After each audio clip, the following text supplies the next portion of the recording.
You know, parish orphans and retrogrades.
Mic issue. Just a second. No sound. Isn't they can't hear us all together? Yeah, let's see. Is that better? Wait. How's that, everybody? Oh boy, nice way to start the show. Tim, let's try this again, shall we? No one heard anything, or did they hear through your mic, or what? I think they can hear you now. Okay. Can everybody hear Tim okay now? Okay, I think so. All right. Well, let's roll this back. Yeah, we'll run it back. I was just saying happy Sunday to all of y'all, and we had a nice little half pool day, and then the latter half of the day it got ugly in the weather. If you heard my jokey way of stating it at first, you know, then you're in the know. IYKYK. Anyway, so today we thought we would do a special ask me anything, ask me about current events, ask me what's going on. I made a little announcement to my locals people just recently. I probably won't talk about the content of that little announcement just yet, but you know, IYKYK. That's something me and the Karens say. If you know, you know.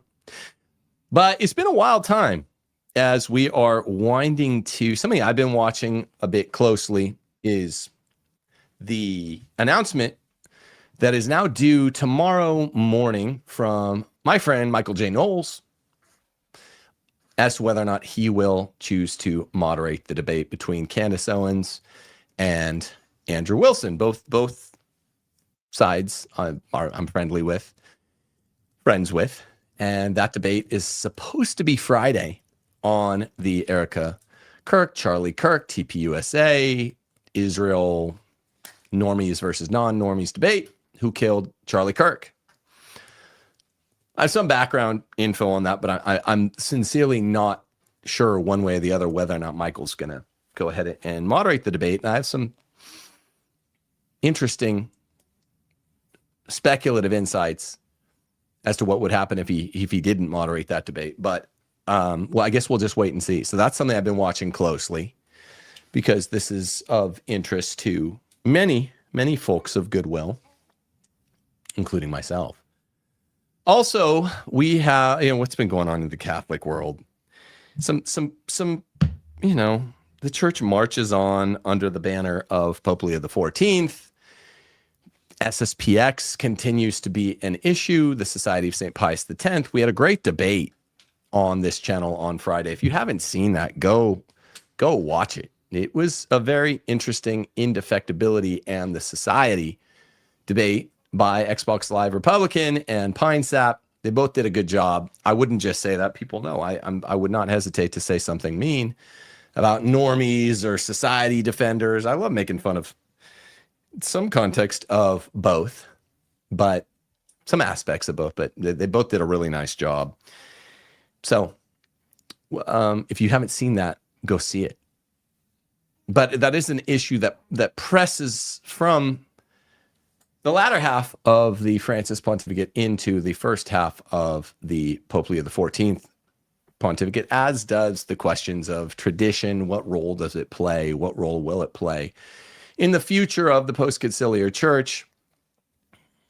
And, you know, SSPX is an extension of that. What else? We've been debating some cultural things on the show. I had Joe Enders on last week. Joe and I had a great old talk about trappings of weddings. What else? What else have we been doing? Grooms crying. Grooms crying like biatches, you know.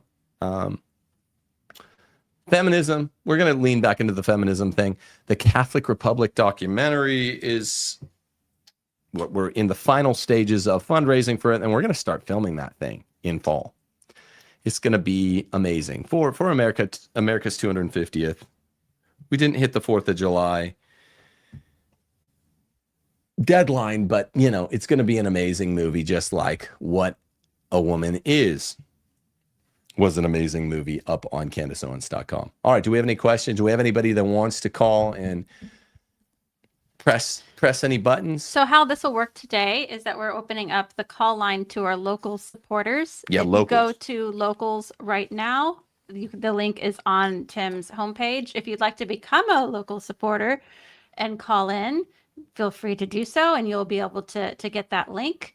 Anybody else, if you would like to do a super chat question, we'd really appreciate that.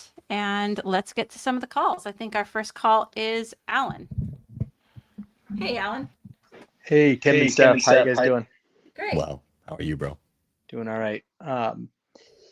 So my kind of question, I suppose, discussion point, your episode from a week or so ago when you said you were in on the you were putting your attention towards the Charlie Kirk stuff, and you went into circumstantial versus direct evidence. I thought that was a really interesting episode.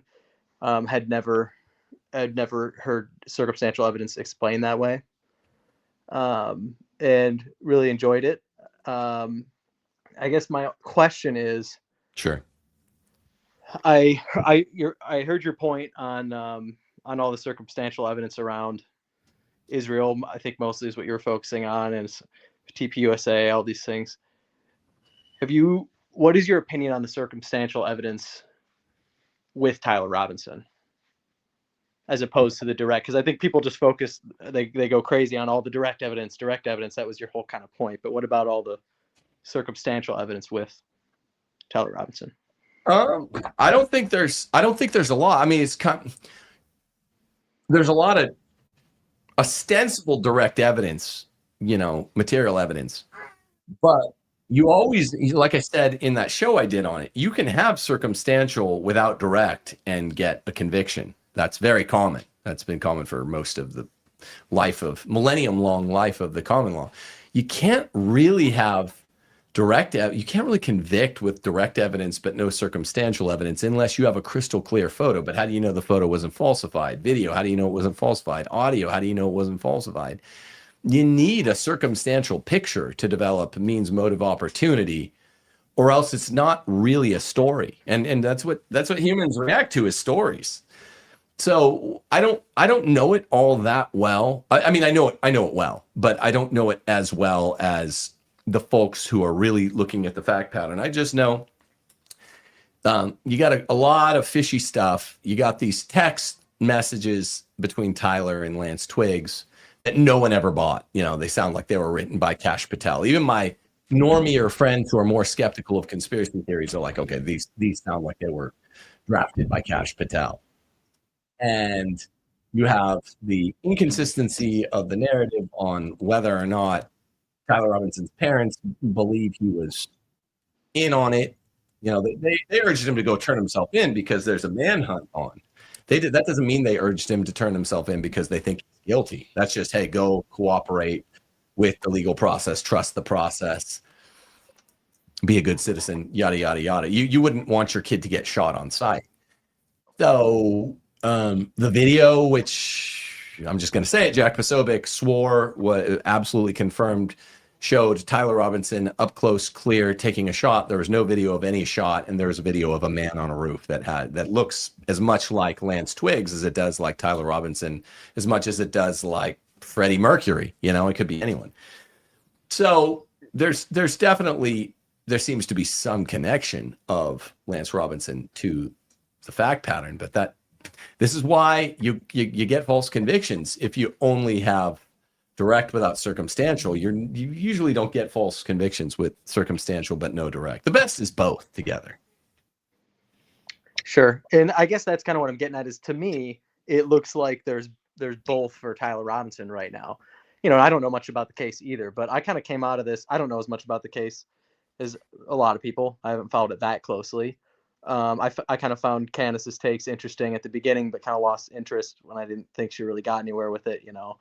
And I kind of came at it from, I think what I've heard like Fuentes say about it, or even Andrew Wilson say about it, you know. I think Andrew Wilson, he focuses a lot on the direct evidence, and that's fine.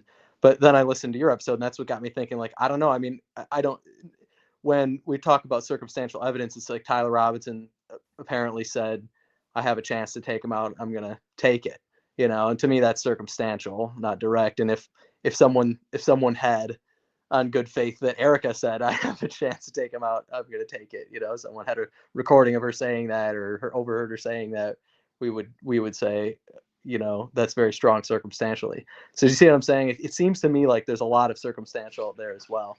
I've never heard that. And I mean, the fact, if so, then that matters, but it's hearsay. I mean, like I said, with, what is it? Rule FRE 408. I've been reviewing my federal rules of evidence for all this. I think it's the FRE 408, or maybe it's 428.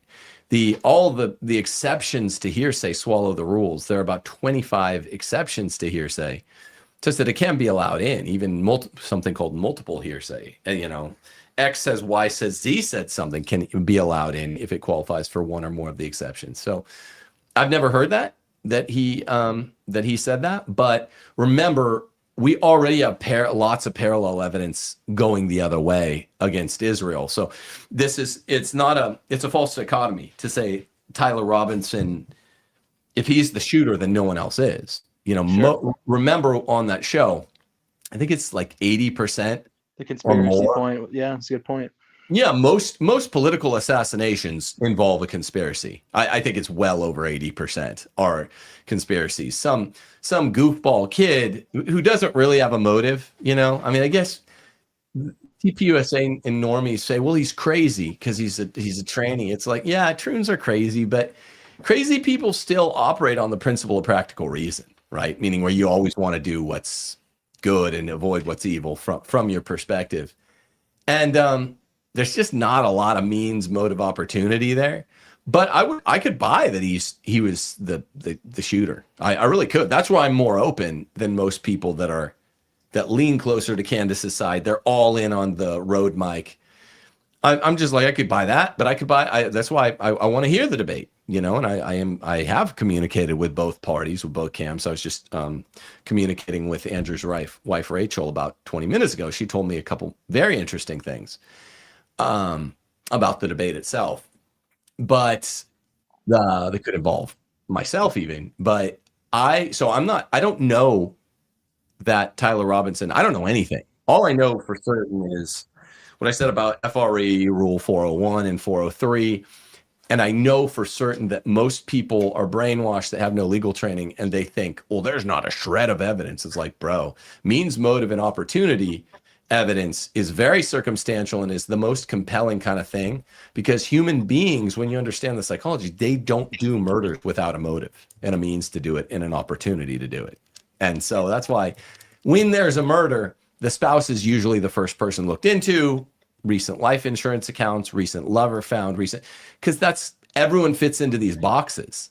Like, we were raised on movies where it's a murder that does it because he's part of a cult, or he's trying to be interesting, or he's trying to make a social statement or something. That's just fake. That doesn't happen. Studying the criminal law, everyone that's not a random murder, like black murder, South Side Chicago, gets murdered because of money, usually insurance money or an easy payday or some passion thing. So yeah, it could be Tyler Robinson in conjunction with a conspiracy. I'm just saying if it has to just be Israel or Tyler Robinson, there's, I think, far more evidence for Israel, but it could be both and Sure. that's the form it would probably take. So Yeah, that lands for me because it sounds like, because the big reason for my call is really for clarity, because it seems like you're not one of these guys saying like, oh, it was a palm gun or a exploding mic, or it was definitely Israel. It seems like the closest thing you're making to a claim is that it's a conspiracy. It's most likely that it was a conspiracy. Maybe it was Tyler Robinson, maybe not, but like it's not just some random guy that takes out Charlie Kirk. It's much more likely that there was two or more people conspiring to have him killed. Yeah, and I think I'm pretty sure one of them is Israel. It could be Israel and Tyler Robinson. That it's hard for me to get Israel out of my mind. It could or could not be Tyler Robinson.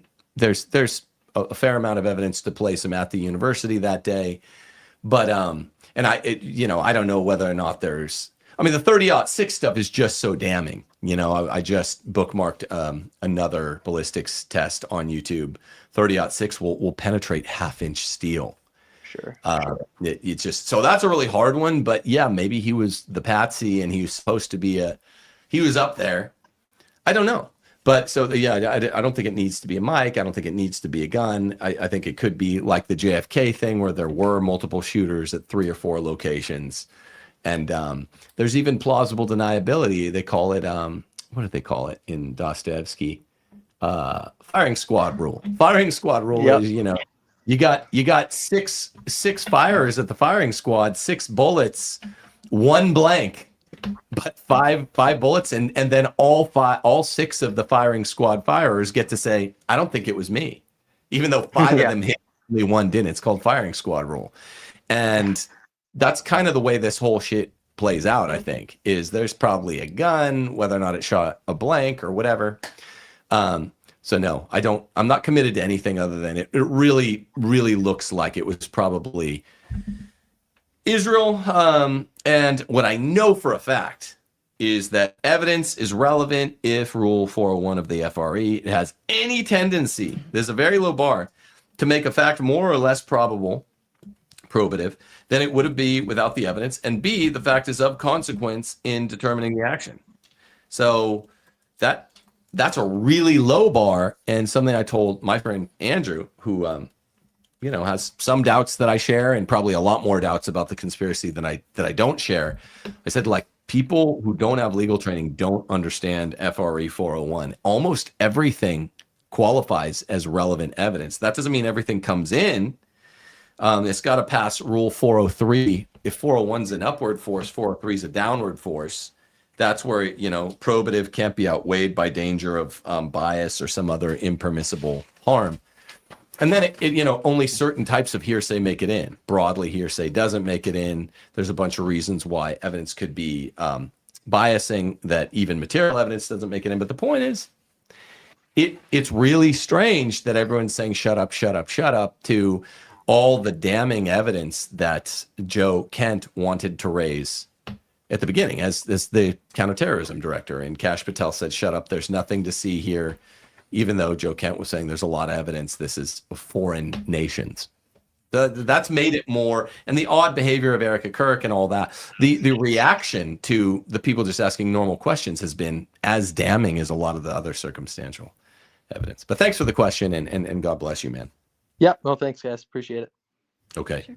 God bless you. Okay, adding in now is JD. What's up, JD? Oh, wait, I'm sorry. Sorry, I did the wrong person. Sorry about that. Let me do this again. I'm sorry, buddy. There you go. Hey, Tim. Hey, Steph. How's it going? Can you guys hear me okay? Yep. Perfect. Hey, yeah, sure. Okay. Hey, perfect. Good, brother. Good. Hey, so totally different topic here. Sure. But I've been thinking about this for a while now, given kind of current foreign policy and such. So I'm doing kind of a dive on Catholic just war theory and how we can try to incorporate that into some of our military fighting doctrine.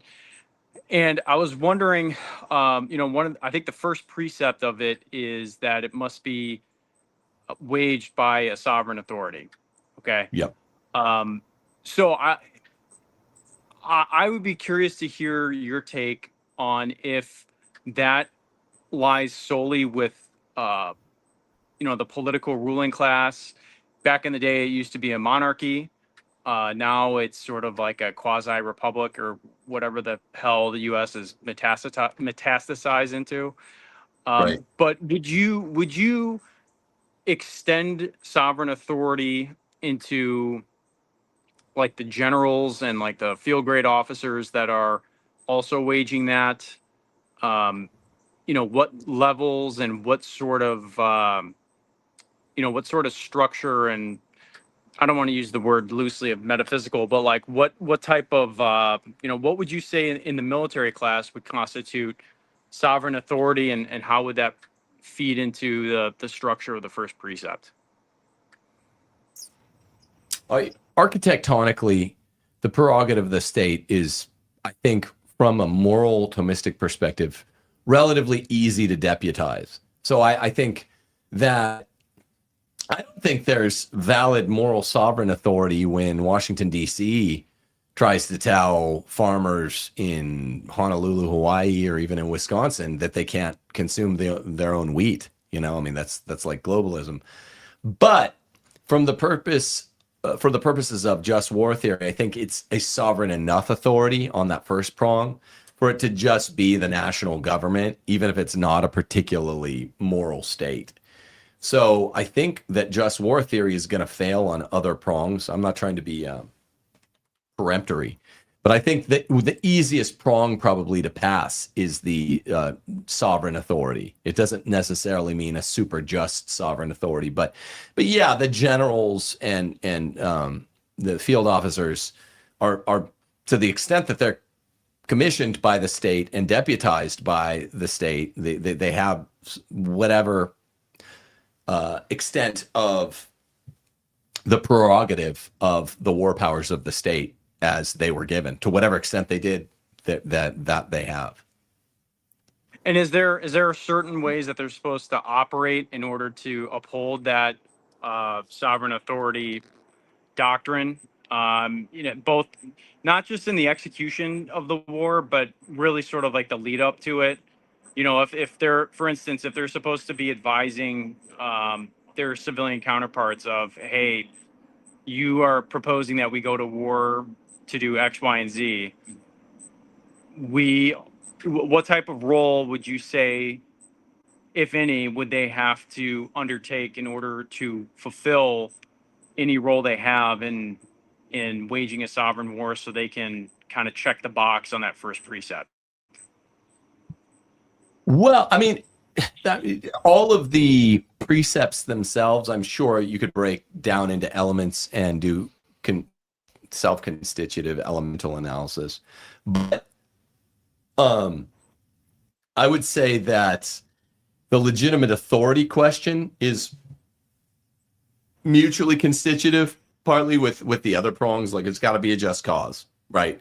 And they have to subserve the just cause. So there's some cross-fertilization there.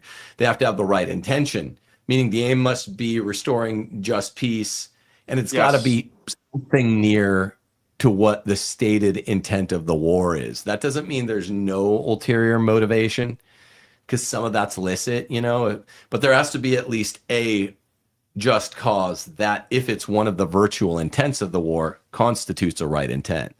And so the actors, whether we're talking about generals or field officers or whatever low level of field command is given, they have to do their part. They have to subserve that consistently.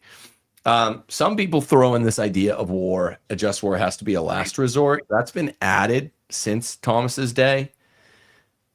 And that one's kind of iffy. So I don't know if you're good with that one or not, but this is usually the most hotly debated prong of just war, because if you're going to go, you might want to go when it's go Roman, as Dennis Miller used to say. If you're going to go, you want to do it maybe before it's completely obvious you're going to go. And when you advert to a war as your last resort, usually it becomes more and more obvious. So you lose something called the military initiative. So last resort can be arguable, I think. Probability of success is another traditional prong that Thomas does sort of advert to. It becomes more explicit later. Probability of success doesn't mean, no one really knows. I mean, it takes Vegas odds makers to say we've got a 37% chance of prevailing in this armed conflict, but it's got to be non-zero. I think that's the moral component.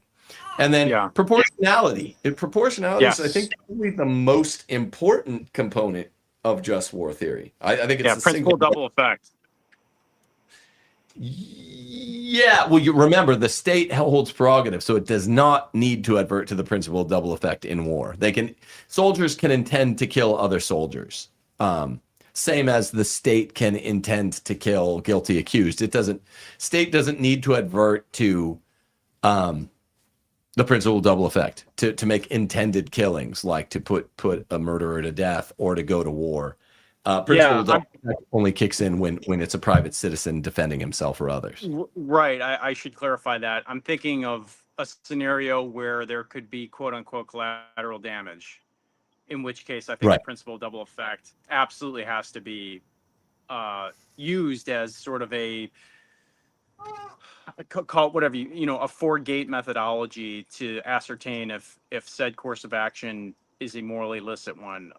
That would follow the proportion, that would satisfy the distinction and proportion clauses commensurate with the principle of double effect. I was thinking more, going back to the sovereign authority thing, the reason why I'm interested in that is because I am, most likely or not, a president, a senate, a governing body or whatever probably isn't going to have as good of an idea of what a restorative peace would look like, or what would entail to be done in order to have a restorative peace, which is why, to my mind, like the commanders, the generals, the whoever on the military side are I would say bound to advising and not necessarily giving veto, but advising and laying out clearly to the state decision maker, whoever that is, whatever apparatus it is, that this is what constitute this. When you do X, Y, and Z, and you're telling us that this is what your end state is, this is how you would get to eventually getting some kind of restorative peace. Because that's sort of like the initial calculus that goes in before you fire the first bullet type of deal. Sure. I mean, like, I don't have any problems with that at all. Like everything, I tend to stand all alone on modern political questions and geopolitics, sovereign, national politics, because and I think I'll be vindicated on this one, but I place such a high premium on political geography. In other words, it's impossible for world superpowers to act morally. I don't mean to sound like a relativist or something, but they're all acting immorally all the time just by virtue of violating the principle of subsidiarity. So every single act of the national government now is a violation, a grave sin in the collect of subsidiarity, everything the national government does. And we're not even the largest country by landmass in the world. They're all large. All of the top 20, 25 countries are way too large. So political geography is ultimately, the countries need to be broken up, and we'll actually start seeing moral governance again. That's a whole, sort of Catholic Republic question. And we don't have time for it now, but I tend to agree with your characterizations, and thanks for the call. Cool, man. Appreciate it. Thanks, brother. Yeah, peace. God bless. Have a nice Sunday night.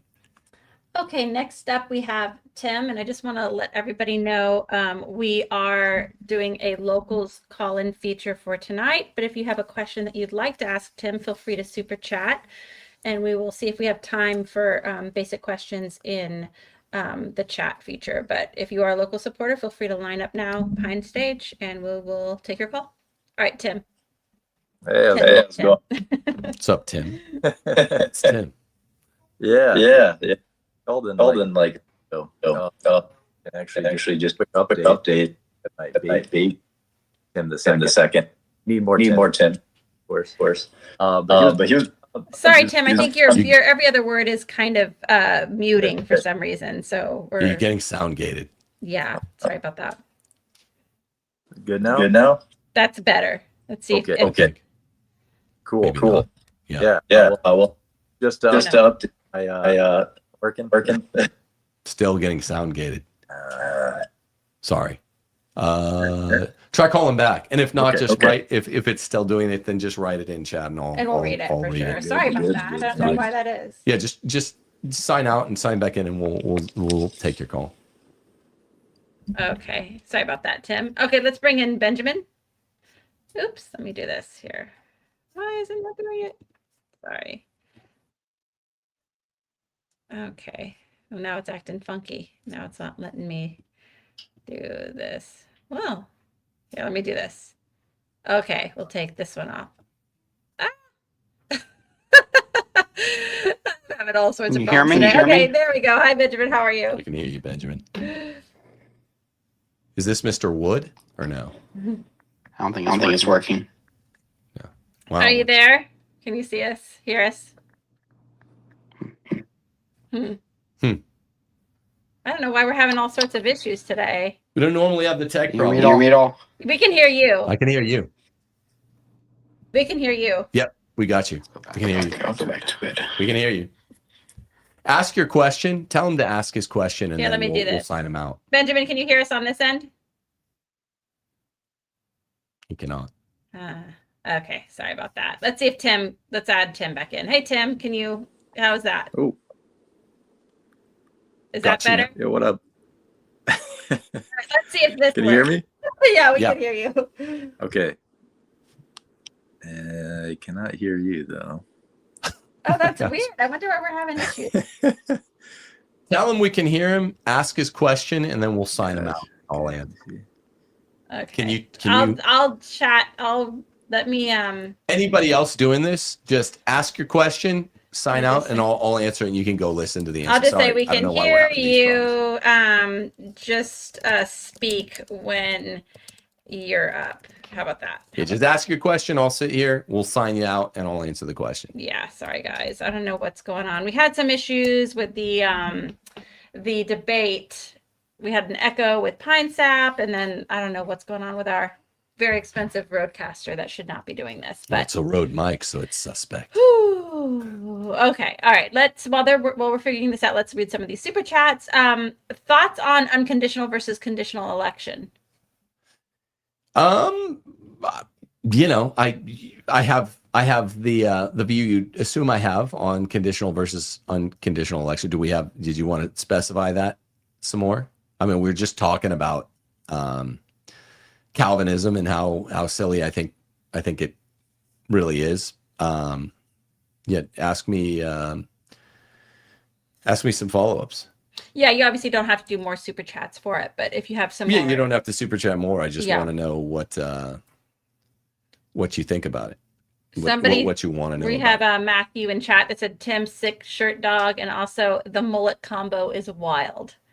the mullet combo. Oh yeah, it looks kind of mullety here. I have long hair, but I kind of puff it out for shows, you know, just to look like I have a mullet. But We love the mullets though. Remember when we when our friend Scott was getting married and Yeah. we got our son's hair intentionally cut into a mullet to celebrate the occasion?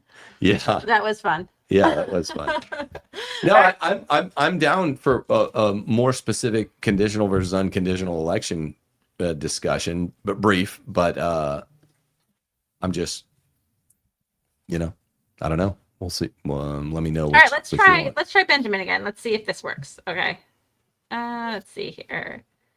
Oop, that one didn't work. Let's do this one. Benjamin, I don't know if you can hear us. I have like 4 of you on here. Let's add Benjamin. Do any of these work? Oh boy. It's not going, is it? Okay, sorry. We're still trying. All right, let's try. Let's see if let's try some more. I mean, so Yeah. I'll say this. Mhm. You get into really, really, really complex free will determinism issues. You get into God and time, God and sovereignty. God knows facts from outside of time without conditioning them. you get into some really important medieval, high medieval debates when you go conditional versus unconditional election, and there's not a, it's dogmatic in some ways and not in others, but basically, does God elect people on the basis of their condition of faith in Christ?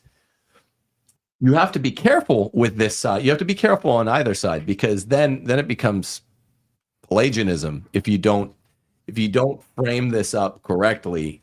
If you're doing it on the merit of some choice you make rather than cooperation with grace, and more specifically, making sure that you don't fail to cooperate with grace, then conditional election can become Pelagianism.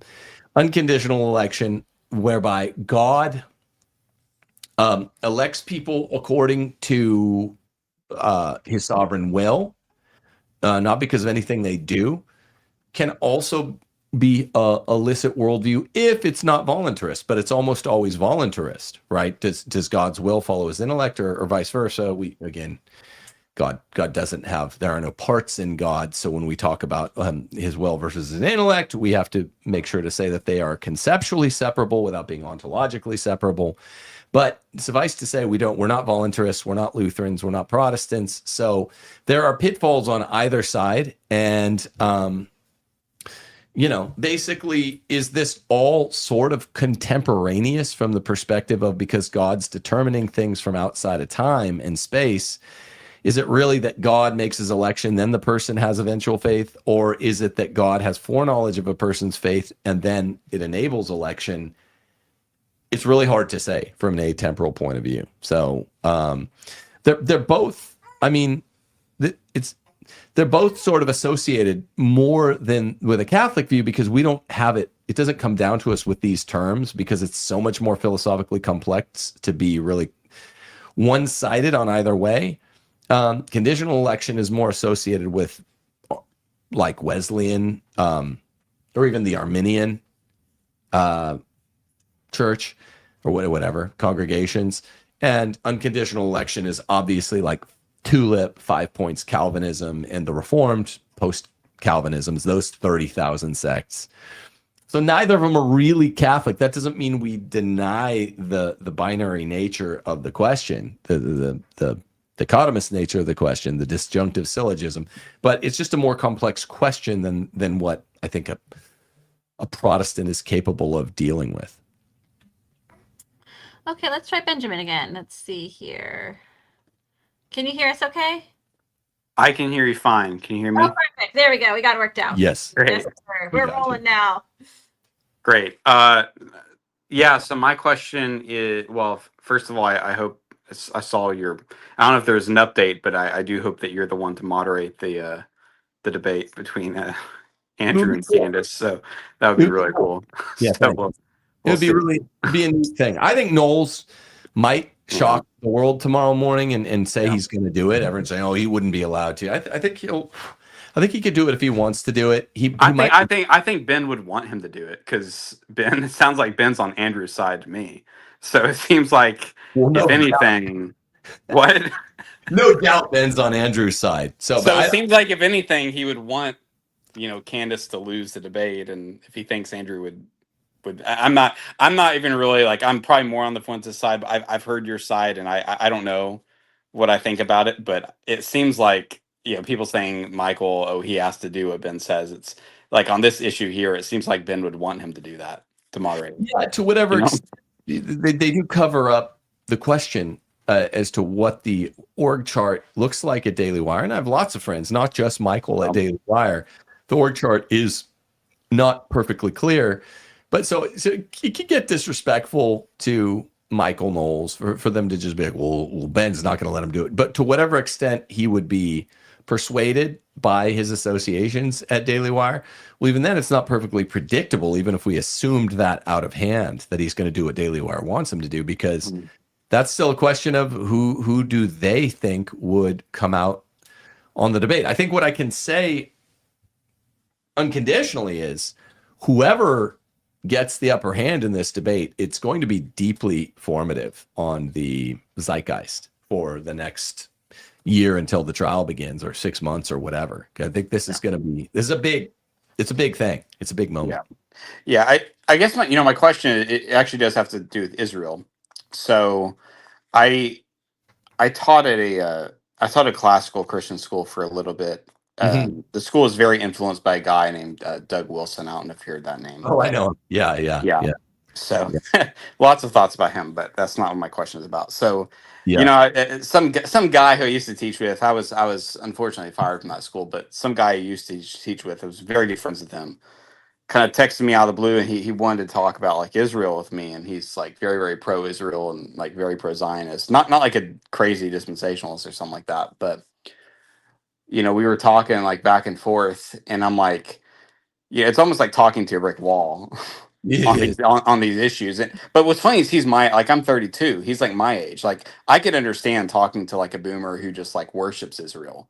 Right. Like I could understand that, but it's like you're like an ideological boom. Like how do you even talk to someone? How do you convince them of like when he starts going on and on about, well, there's passages in the Bible that say if we as a country like reject Israel, then God will like smite us or something like that. Like how do you even talk to someone like that? I was curious if you had any advice at all for me and trying to talk to this friend of mine. Yeah, I would start out and I would say anybody who is not completely with Israel, doesn't throw in their lots with Israel, not only will be smitten naturally, but goes to, hell. But Israel's the Roman Catholic Church. And, it's like, I think I made this joke when I first got fired from, for talking against Black Lives Matter. It's like, if you name your terrorist organization like Don't Kill Kittens, DKK, then people are like, you have to love Don't Kill Kittens because they're so cute. It's like, but if Don't Kill Kittens has nothing, well, let's say Don't Kill Kittens as an organization is really into killing kittens, then people just believe in the power of a name. They believe in the power of the name so much that you're like, dude, Israel in 1948, the queerest, most corrupt, most evil nation, secular nation, the heart of LGBT, the heart of abortion, the heart of all these evil leftist values, the ugliest nation, worst nation ever on the history of the earth. They called themselves Israel. And of course, only dumbass dispensationalist Protestants believe that the Bible, passages in the younger Old Testament and older New Testament are referring to like 1948 Israel. It's just retarded. But you should say, the Israel they're referring to, you have to be with, or heaven help you. And that's the Roman Catholic Church. Yeah, no, I mean, that's just so you would actually, you'd be kind of white-pilled on this, that a student that I taught, who I'm not friends with her on Facebook, but I'm friends with her grandmother, and like every single time her grandmother posts some stupid post about Israel, I was very good friends with this family, but every single time her granddaughter is like commenting on posts, like just trashing. Israel, and it's like, and she goes, I know they go to I'm in Texas here. They go to like one of those churches that was started by Doug Wilson, that denomination. She goes to one of those churches in Texas. So my guess is she's probably a big fan of Joel Webbon because he has a big following at that that church. Probably subversively has a following at that church, and it's just it's such a huge white pill that the young generation has just totally rejected this crap. Many such cases of boomers on Facebook saying, I sent 10, they won't lend their young sons or daughters, $1,000 to get a start on whatever, but they're sending 5 figures to Israel. It's pretty disgusting. It's sad. Many such cases. Yeah. Thank you. That's helpful. Yeah. Well, God bless you, man. And, thanks for calling in. Have a lovely Sunday evening. Yeah, God bless. We are opening up the call-in feature to everybody now that we've gotten some locals in. So there is a link in chat. If you'd like to join the show, feel free to use that link and call in. And let's get to some of these super chats. All righty. So DSMP7 sent about $10, said, thoughts on Holy Fire EO miracle being proven false. Cameron Bertuzzi had a good video on it recently. I don't know. I'll have to look. That's a good question. I mean, you said it's a Orthodox miracle. It's hard for me to imagine miracles, ratifiable miracles outside the Catholic Church, right? I don't know, and I'm not saying they're impossible, but they feel more impossible within Protestant churches. Protestantism is really demonic, and I wouldn't say the same about Eastern Orthodoxy. But I find it harder to believe. I find it hard to believe when there's a posited miracle outside the Catholic tradition. But that doesn't mean impossible. I think if there was going to be a non-Catholic, God ratified, earnest miracle, dyed in the wool miracle, outside the Catholic Church, it would probably be Eastern Orthodox. I'll have to look at that. I haven't seen that one. And our friend Tim, who called in, was having some audio issues. His comment was, "Yo, baby Tim was born on Stephanie's birthday." 2 quick questions. Oh, that's really cool. So my birthday is July 20th. So holla. 2 quick questions. What are your thoughts on working on Sunday? And how would you suggest getting involved in the patriarchy movement? And congratulations, Tim and wife, on July birthday, baby. Thank you. The Sunday work thing is something I've been thinking a lot about lately, coincidentally, because I told a lot of people I completely redid our deck. We have a very large deck outside and it was rotten, and our Old English sheepdog had pee-peed and poo-pooed all over it, and it was gross, and it was kind of old anyway, and we've had this house for 6 years now. So I am not a DIY guy. I am not naturally gifted with handiness around the house, but I'm like, I really want to do this. I want to do the boards. I want to cut the wood. I want to, use the impact gun to put in all the deck screws. And it took 2 weeks. And it was something I did with my one and only son. And we had a good time doing it together. And he's, 8 going on 9. So it was really cool. And it would have been tremendously expensive otherwise. But it came to a point where we were doing it every day. It was giving us, we're kind of free floaters during the summer. We kind of do what we want. We're chilling. We're playing video games. We're watching movies. We're in the pool when it's nice enough to go in the pool. But it was nice to just wake up and have a project every day. And I noticed on the first Sunday of it, I was like, oh, well, I have this. I was doing it as a hobby. And the USCCB makes Sunday work so relativist. The way that you do that corresponds with your categories for work. Is it menial? Is it paid work? They basically make it not inclusive, but they make it exclusive. The way that the criteria for what counts as work that you're prohibited from doing play together. So if you're paid for it, but it's not menial, the USCCB seems to allow it. I mean, double check me. But if you're not paid for it and it's menial, it seems to be allowed. It has to be menial work you're paid for, which it does discriminate against some professions rather than others.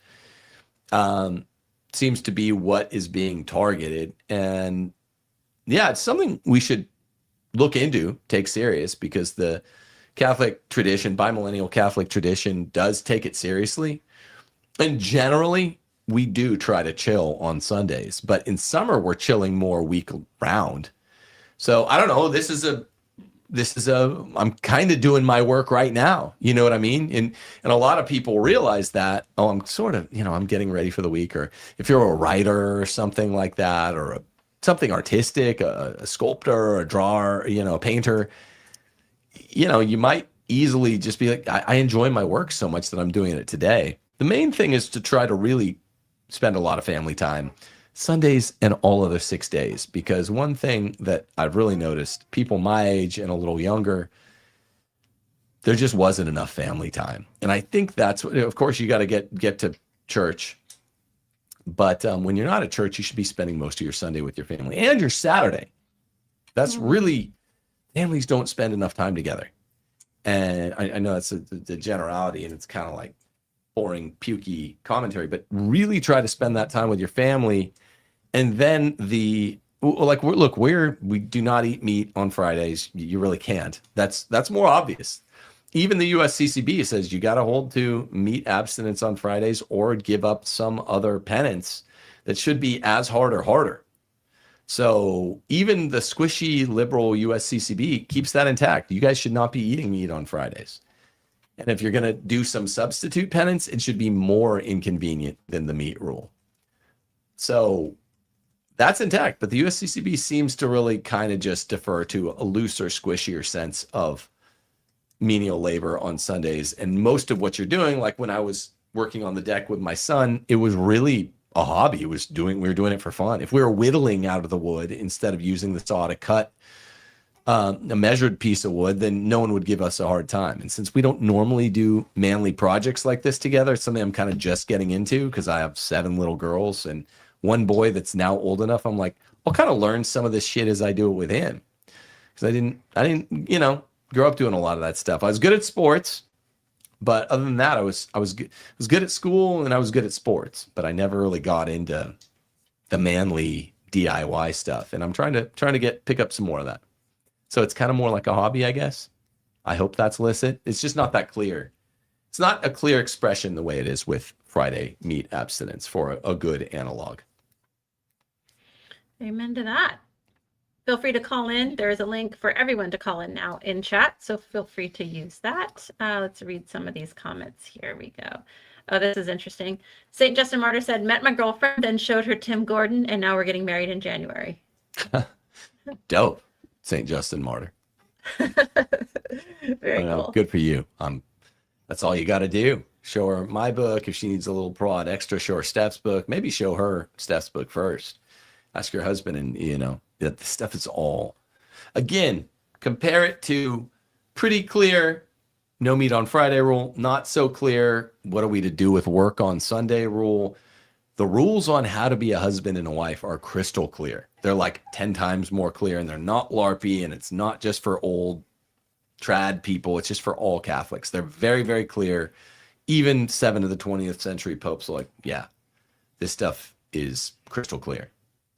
Assimilated user sent $10, said, have you watched the exchange between Jay Dyer and Jesus and whatnot?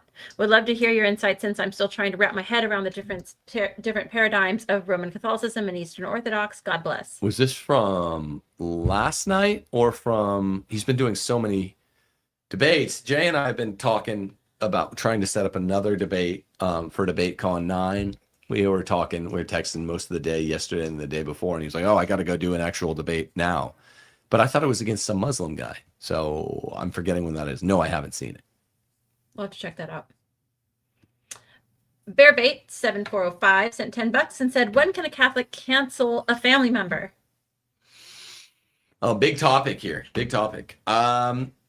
Leave and cleave passage in Scripture means really any time that the householder's practical judgment, prudential judgment, thinks it needs to be the family member needs to be canceled. I urge people to not do it at a super low bar, but this is something that pretty much every household has to do, usually more than once, more than twice. It's always got to be there. Like, what you want to do as a young married person is not be trigger happy with this, but let your relatives know, I don't care how you think you rear infants. I don't care what you think about bedtimes. I don't care what you think about the quirky ass rules of meals and eating, or what, all your boomer relatives like worship their pets. I don't care. And most younger people, if we have a pet, we're not really great pet owners by their standards, because we're so much better, generally speaking, when you're talking about a younger generation versus a boomer. Boomers are much better pet owners and much worse parents that just don't care about parenting as much. So it's an opportunity cost time thing. So you have to let them know when you get married, before you get married. I don't care how you did it, right? I'm going to pick from how I was raised that I think is good, and how my wife was raised that might have been good. And if there's something exemplary, affirm it. And anything else, I'm doing it my own way. And that just becomes a problem with family members who cannot shut their fat yaps. And so at some point you have to say, look, I'm the one that's furnishing grandchildren. I know this to contraceptive-minded secular people and contraceptive-minded boomers. They don't use that expression anymore. Our whole culture looks at children as an inconvenience rather than the greatest source of wealth there is. But that's what children are. They're the greatest source of wealth. You might have to remind your boomer relatives of that. But age tends to remind them for you. And so you say, I'm the one furnishing you grandkids, and they are in my charge. And if you want to be around them, I don't want you making subversive remarks about the way we do things here. Because most people that are millennials or even older Zoomers with Gen X or Boomer parents are really like kind of in a fight. Anytime there's a family visit, they're like, oh, your dogs aren't your what do they call them? Your fur babies. Yeah. Oh. No, the dog stays outside. I mean, this is just how it is in my house, right? Yeah, dogs are cool or whatever. Probably my favorite animal. They're still animals. They're irrational animals. The dog stays outside. Boomers are gonna have a problem with that. Or the dog, your kids don't have a bedtime. Yeah, it doesn't look, in my view, it doesn't make sense for kids to go to bed at a very different time from us. Maybe the really little ones, but we have the same breakfast time, the same lunch time, the same dinner time, and at most they require an extra hour of sleep. So we all tend to go to bed at about the same time. And no, I'm not going to go to bed at 7:30. That's a shit life in my view. So that's how I do it. But and I know other generations are more like Calvinists like that. That's not how I want to be. If you have a problem with that, that's fine. You can tell me now. Okay, listened, noted, file it in the complaint bin, trash can. When you're over here, this is how we do it. Don't tell me again after this. That's fine. We can agree to disagree, but don't tell me, don't make remarks to my kids. Don't ask my kids subversive things that put me down because I'm the householder. Steph's second in charge. And that's just how it's going to be. And a lot of people just can't deal with it. So sometimes you just have to say, see the door, see you in it. We're not going to see each other for a while if you can't keep your mouth shut, And we've noticed too that younger couples particularly have a really hard time setting boundaries with older relatives. Mm-hmm. And you can do that very respectfully, but it does need to be done. Once you are a married couple, the new husband, although he's inexperienced at being a husband, he is now the king of his own territory. And he needs to be treated with respect. And if there is a situation where family members are treating really either of the two new spouses disrespectfully, your very status of being in a sacramental marriage is enough. You don't need to be married 5, 10, 15, 20 years to tell your elder relatives that they need to respect that you are in a sacramental union and they need to abide by common decency. The moment you become married, if somebody is treating either your wife or your husband disrespectfully in your family, it's okay to take them on, but it's also your duty. And so, that's something that we do tell people, younger couples. This will cause way more problems in your marriage if a member of your family member is allowed to carte blanche be disrespectful to your spouse. Run your mouth. Yeah, run your mouth. As a married Catholic, your number one priority is your spouse, even above your children. And if anybody, it doesn't matter who they are, it treats them without the dignity that is owed to them, you must have that conversation with them, whether it be your own mother or a father or whoever it is. It's going to be mother or father a lot of times. It will be mother or father, And what? Just to be fair, I think when families start having the younger generations first start marrying, I think it's a lot of growing pains for everybody. And so, I don't even really fault the boomer generation, I guess, initially, if they're making missteps or they're kind of stepping on people's toes or they're having a hard time transitioning to their children being adult and married. It's really when you bring it to them, you find out who the real Christians and the Catholics are. If you bring something in good faith to your parent as a new married person, and you say, this is really bothering me, or this really hurts my feelings, or this is really damaging your relationship with your in-law, and they don't handle it well, then that's where Tim's talking about. Like, yeah, eventually you might have to cut people off. If they just cannot be adults and acknowledge that all of us are annoying, all of us do wrong things, all of us have to make adjustments and change behaviors and acknowledge faults and so on and so forth. If you can't be an adult enough to hear when your number is called that you're doing something annoying and you need to stop it, then you're not really a true Christian or a Catholic. Right. And you need to grow up. Right. Well said. Okay. Moving on. And again, please do call if you want to ask Tim a question face to face. That link is in chat. Next question. Oh, Enoch. Yo, Enoch. Yo. Sent $20. Basketball question. If MJ played today, who currently would be Scottie Pippen? And who would be a Scottie Pippen that would help him win 6 chips? Jimmy Butler, I think, is in the running for the most Pippen-like player today. Are you there, Enoch? Correct me if you think I'm missing out on someone. I'd say Jimmy Butler is the most Pippen-like player. Obviously, he's a little bit past his prime, but he did not much past it. I think as long as he's no longer injured this season, hopefully we see some return to form. Who else could really help? Would have to be a two-way guy. My view, because we've talked about this a lot. My view is that like a lot of great two-way players, the common theme is they're better defenders than offenders. We're usually just talking about a Draymond that can actually shoot, a Draymond that actually gets 20 or 21 PPG. If you have a great top 5 on-ball defender or switch defender in the league, if you're talking about someone that would be all NBA first defense team, like a Draymond, but gets 20 or 21 points, those are the players that we start calling great two-way players. Outside of MJ and Kobe and some of the superstar bigs, but it's really just MJ and Kobe outside of bigs that are truly great two-way players. You know what I mean? I mean, it's MJ and Kobe, and they're the only guys that have ever done first all-NBA defense team and 30 points per game plus.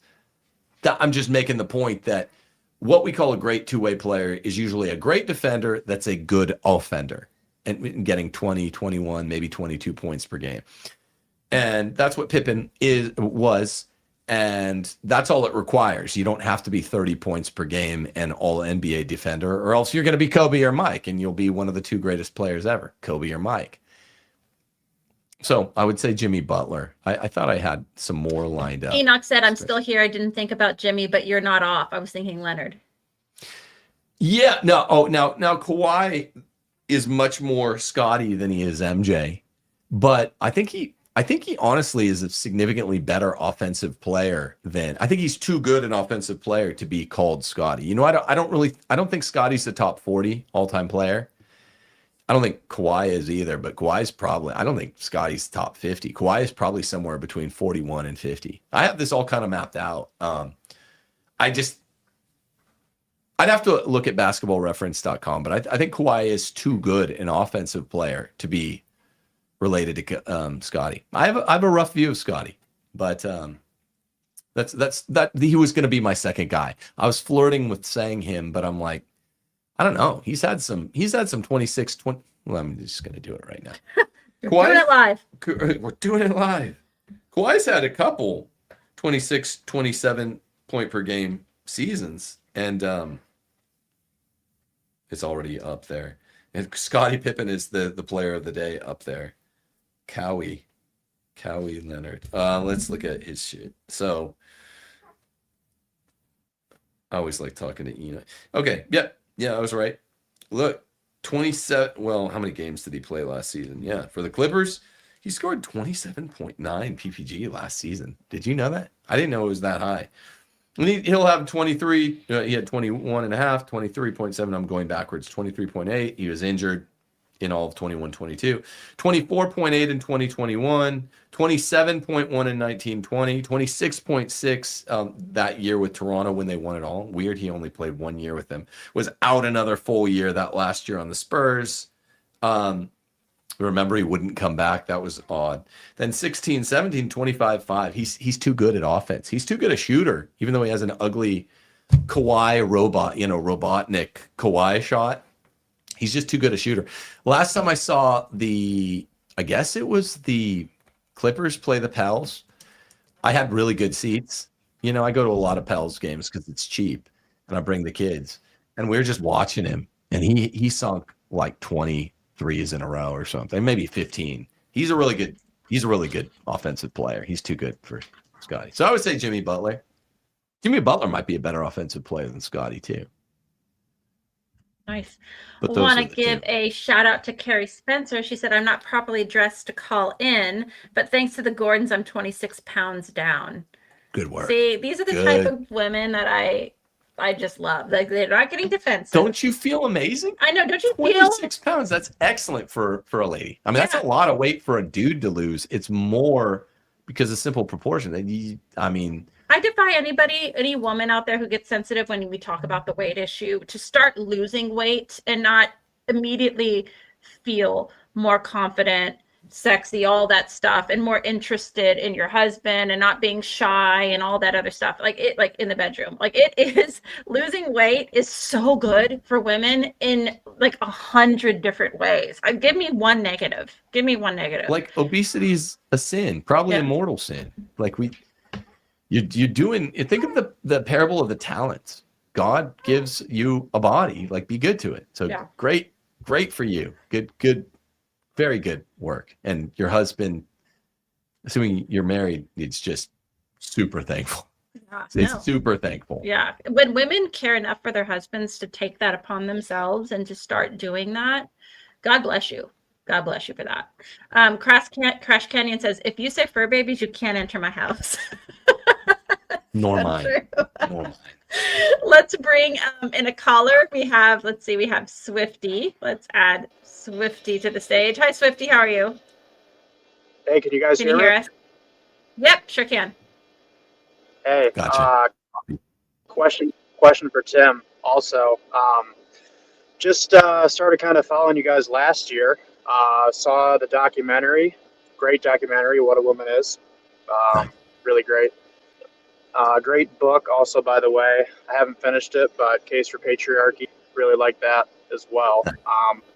I've only been a Christian for about 4 years, but trying to do it right, you know. Question would be, how do we kind of spiritually prepare as men to be the providers in maybe like a broken economic world, in a sense where we know there's going to be just a lot of pressure and maybe more difficult than times past to be that provider financially? I adverted to this the other day to a guy that wanted to know how to be attractive to the ladies. And I was like, using the bald black guy's advice to Steve Carell's character in 40-Year-Old Virgin. Maybe it's a strange reference point for a lot of Catholics, but it's the same thing. He tells them basically, you got to accentuate the gifts you have. How can I just not be some normie post-boomer that just gets my job? And when we're speaking economically now, not with your physical gifts, it's the same thing. I don't just want to get my job and tune out and work a 50-year career. People don't do that anymore. If you're talented, you could switch careers, and there will be moments of power. They're not every day where you can make more than lateral transfers, right? There are I was just talking about how I got a big raise as a high school teacher. Sorry, I think we lost Swifty, but continue. Sorry. There are moments where I talked myself into a $10,000 raise as a Catholic high school teacher. In one summer, in between 2 school years, I had to do 6 total extra hours of work for that $10,000 raise. And then you get locked in up there. And then people know most of the time when you transfer, you make lateral transfers. So you transfer at that new price point, salary point. So that's just one facet of it. The more creative approach to the question is just to say, what am I really good at? And you have to know yourself well. So this isn't a Disney movie where it's like every little girl is a princess. Every little boy can be whatever he wants to be, an astronaut. No, you got to be in really good shape. You got to have some connections, maybe some Intel community connections. You got to have certain things to be exactly what you want. But if what you want is a job that doesn't suck, that pays enough to be the only breadwinner, you can do that. But you have to be creative, and you have to work at it, and you got to hustle. You got to hustle. You got to make yourself, what am I better at than 98% of the applicants. It's impossible to be the best in anything. You know, there's only one Michael Jordan, but it is possible to be at one or two things that a certain kind of employer is looking for. It is possible to try to do two things better than 98% of everyone else and find a field where you're at 90 already in two things. You're at 90th percentile, and then you just have to improve your game to 98th percentile in those two ways. And then you got to make sure that you're looking in the right field. And then the things you're bad at, you got to minimize. You can't be 10th percentile on any of the things an employer is looking for. You got to, it's your very worst, you know, element of what you're trying to get a job doing. Can't be worse than, you know, 30th percentile or something like that. So this is literally just the quantitative approach I take to stuff. And I'm just like, I'm going to try to throw it all together and be blank. And guys, if they approach it that way, can do it. Sorry, Swifty, we were having a hard time with connection there. Carrie followed up. She said, Tim and Steph gave me some weight loss advice on their shows, 13 to 1400 calories and walk 10,000 steps. I call it the Gordon weight loss program. Yeah, I was going to ask you, Carrie, what you do. So yeah. I'm really glad you said that.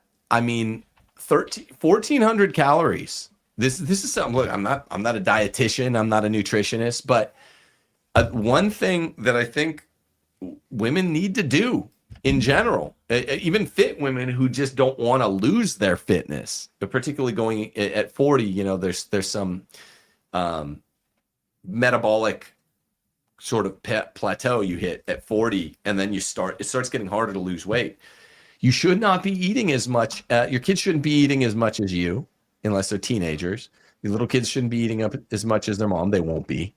And the mom shouldn't be eating as much as the dad. And the dad shouldn't be eating, even if he's a big guy, if you want to be fit, shouldn't be eating much over 2,000 calories.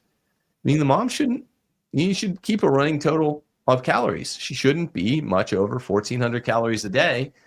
And then we got to finish walking our 5 miles today after the show. So it's like, you do that, you're not going to be fat. You will be thin. Good job. Great work. But good for you and your family. Sorry, I'm making my way back over to the super chat. My friend thinks digital piracy is a sin. What's your take? And this is from Catholic Astro, who sent $5. Thank you. St. Thomas says that with regard to stuff like this, or even little fibs to get your 4-year-old into Disneyland for a 3-year-old price, which is a highly analogizable sin to the sin that it is to pirate stuff online. Different from shoplifting in kind, but still theft. It's like time theft, you know, is a really small version of this. It's immoral to lollygag at work. It's true. St. Thomas says that it's in proportion to the proportion of power between and richness between the employer and the employee, or the producer and the consumer. So yeah, it's a sin. Depending on how much value you're heisting, it's likely venial, but it is a sin. But it just depends. If you pirate $10,000 worth of stuff, at some point a venial can cross over to immortal. If you pirated $10 worth of stuff, that's definitely a sin. It's probably venial, depending on other subjective factors. Somebody, sorry, I'm having a hard time finding it, but somebody was asking how little Adelaide was doing. Well, she's doing really well. She's gained a lot of weight. I guess, since I'm a natural kind of guy, I wasn't going to bring it up yet, but on the 25th of August, she does have to have a VSD heart surgery repair. It's about the safest. There she is. She wanted to pipe in. It's about the safest heart surgery you can have. It's the VSD is the ventricular hole between the two ventricles that a lot of Down syndrome kids have. About half of them have it. About, I think, 3/4 of the half that have it have to get them repaired eventually. We were hoping for her to be a little older, but it's scheduled for right around her 4-month birthday. And you know, I've talked about hypochondria. I'm not worried about this one. It's a very run-of-the-mill surgery. Steph's more worried about it than me. It's going to be fine. It'll be an inconvenience.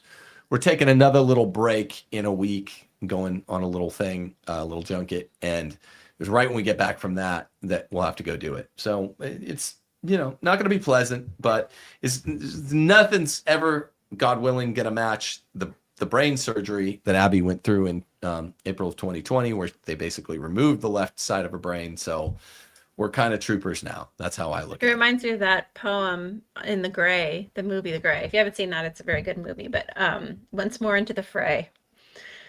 Oh boy, with these surgeries. Our eldest has had 4 brain surgeries now, and now Adelaide will have the heart surgery. And for me, it's like I don't struggle with the hypochondria at all, but just with the kids, with my babies, I'm a bit more on edge about that. But apparently everybody that we talk to who've had have had kids who've had VSD, and I guess it's the most common heart defect, not even just among Down syndrome children, but for children in general. Her cardiologist told me, she said, if your baby is going to have a heart defect, you want her to have this one. Absolutely. So, Yeah. we are thankful for that. And the other good news is once we get this surgery done, she will no longer be requiring really any cardiology problems. It fixes the problem. So we are thankful for that. But do please pray for Adelaide and for our mental peace, particularly for me. It's very hard to hand over your child to surgeons, and now this will be our 5th time doing that. So I am in need of everybody's prayers, please. But I'm sure it'll be fine. We hope that we'll only be in the hospital for about what do they say, on average 1 to 2 weeks after the heart surgery. Some kids, I think there are reports of them coming out around 4, 5, 6 days. So we're hoping Adelaide is one of those. But outside of that, honestly, people hear the heart surgery and they're like, oh my goodness, that's very intense. But she's doing amazing. Like she's like, she looks great. She's cooing, doing everything normal. So good. Yeah. She's actually kind of hitting things before some of our other like typically developing kids have hit things. Like she's lifting her head earlier. She's cooing more than some of the other kids. So though she has Down syndrome and this little heart issue, you would never know by look, she's just absolutely doing amazing. So we are very, very, very thankful. So please do pray for us, and particularly little Adelaide Bede. You do shoot up some smoke for us on the 22nd, 23rd, 24th. Amen. Penguin Paladin sent in $25 and said, hello, Tim. I'm Catholic and severely low vision. How can I be a great father and lead my wife and kids physically? I know that I can be a spiritual leader to them, but in terms of material and physical parenting, what do I do? Oh, I know a bit about that myself, but only from like a mothering standpoint. I don't know how. Well, share. Yeah, because you have bad vision. Yeah, I have. You're super bad at vision. So just to give you context, when I've gone into my eye doctor here since we moved to Hattiesburg, I had to establish a new eye doctor here in town. And he told me that I think it was like I was in the top 3 worst vision patients that he has in all of the city. I don't know if that includes like just absolutely completely blind people, but I have very, very, very bad vision, and it's a cross. I know a lot of people might see that and be like, well, what's the big deal? But it really is. It really does affect you. It's very frightening. If I have to have custom lenses made for my eyes, if I'm out of those, then I just can't see. And then that does wear on you, and people do take for granted being able to do basic things like see. So I would just say, first and foremost, just patience and rolling with, and I guess this is to piggyback on our point with Adelaide, with the heart surgery.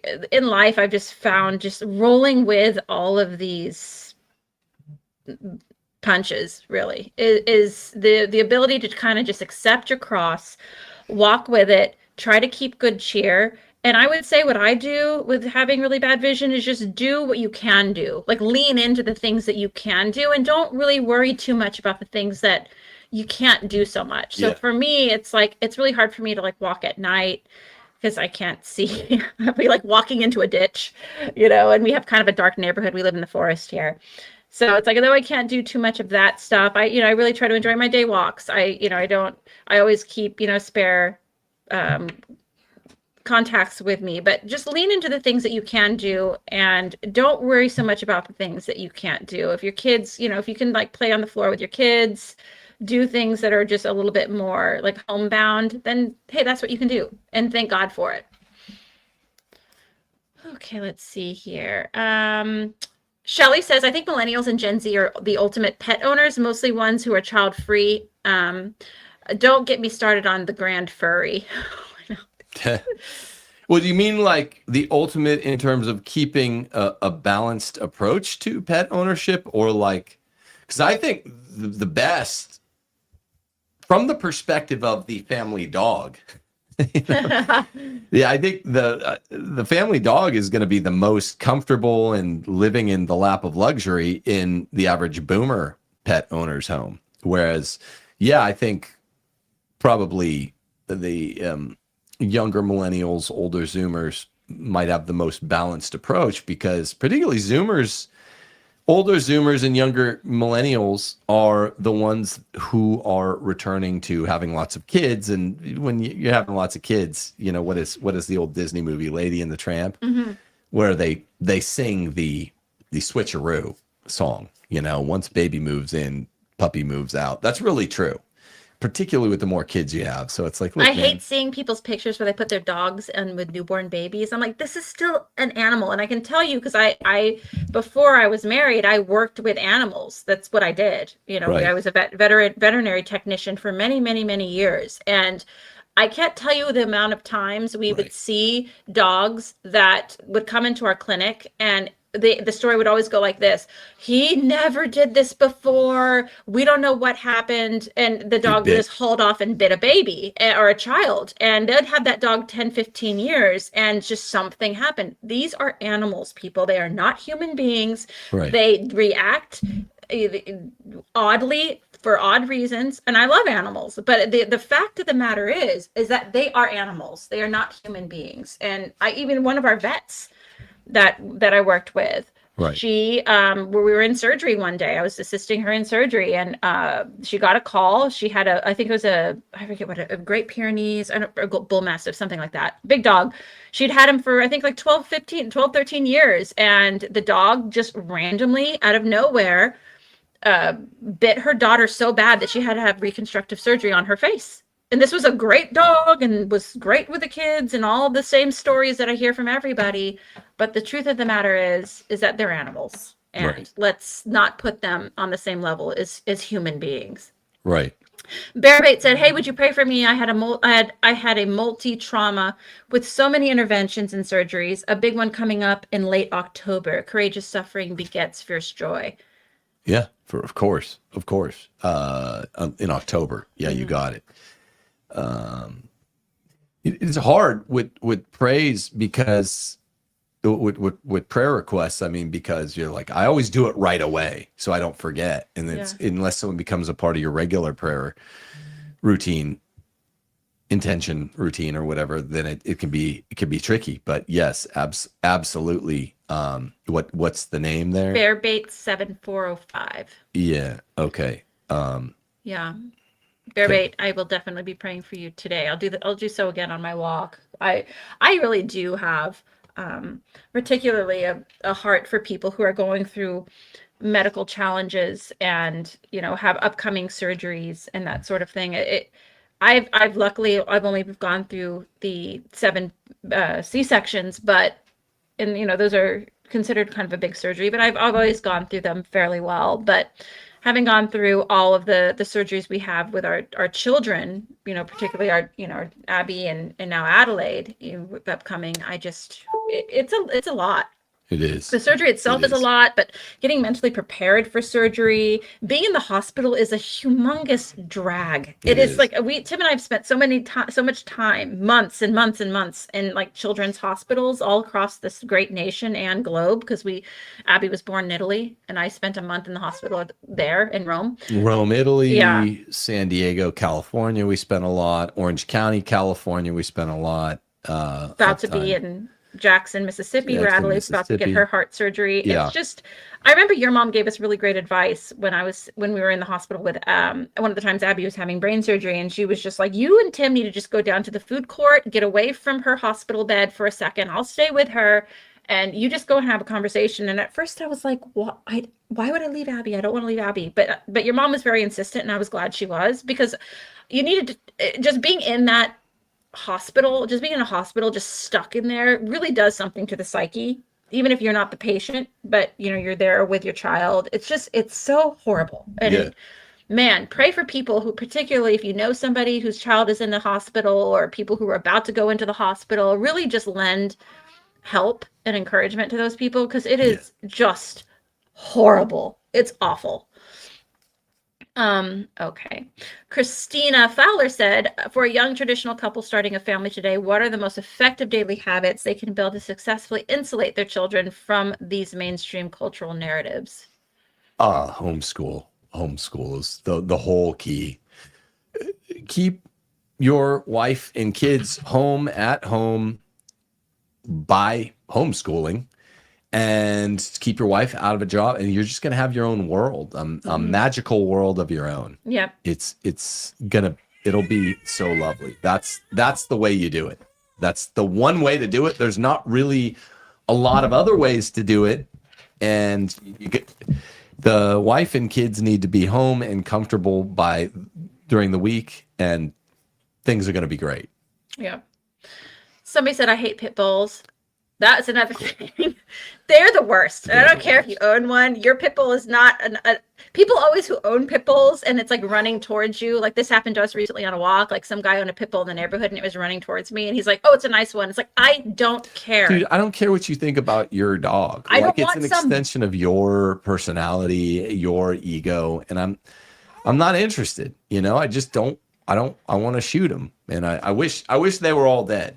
I really me too. And when they would come into the clinic, we had a rule that any one of us who was working on a pit bull had to have an assistant with us, because once they lock their jaw on you, it is over. I mean, they are so terrifying.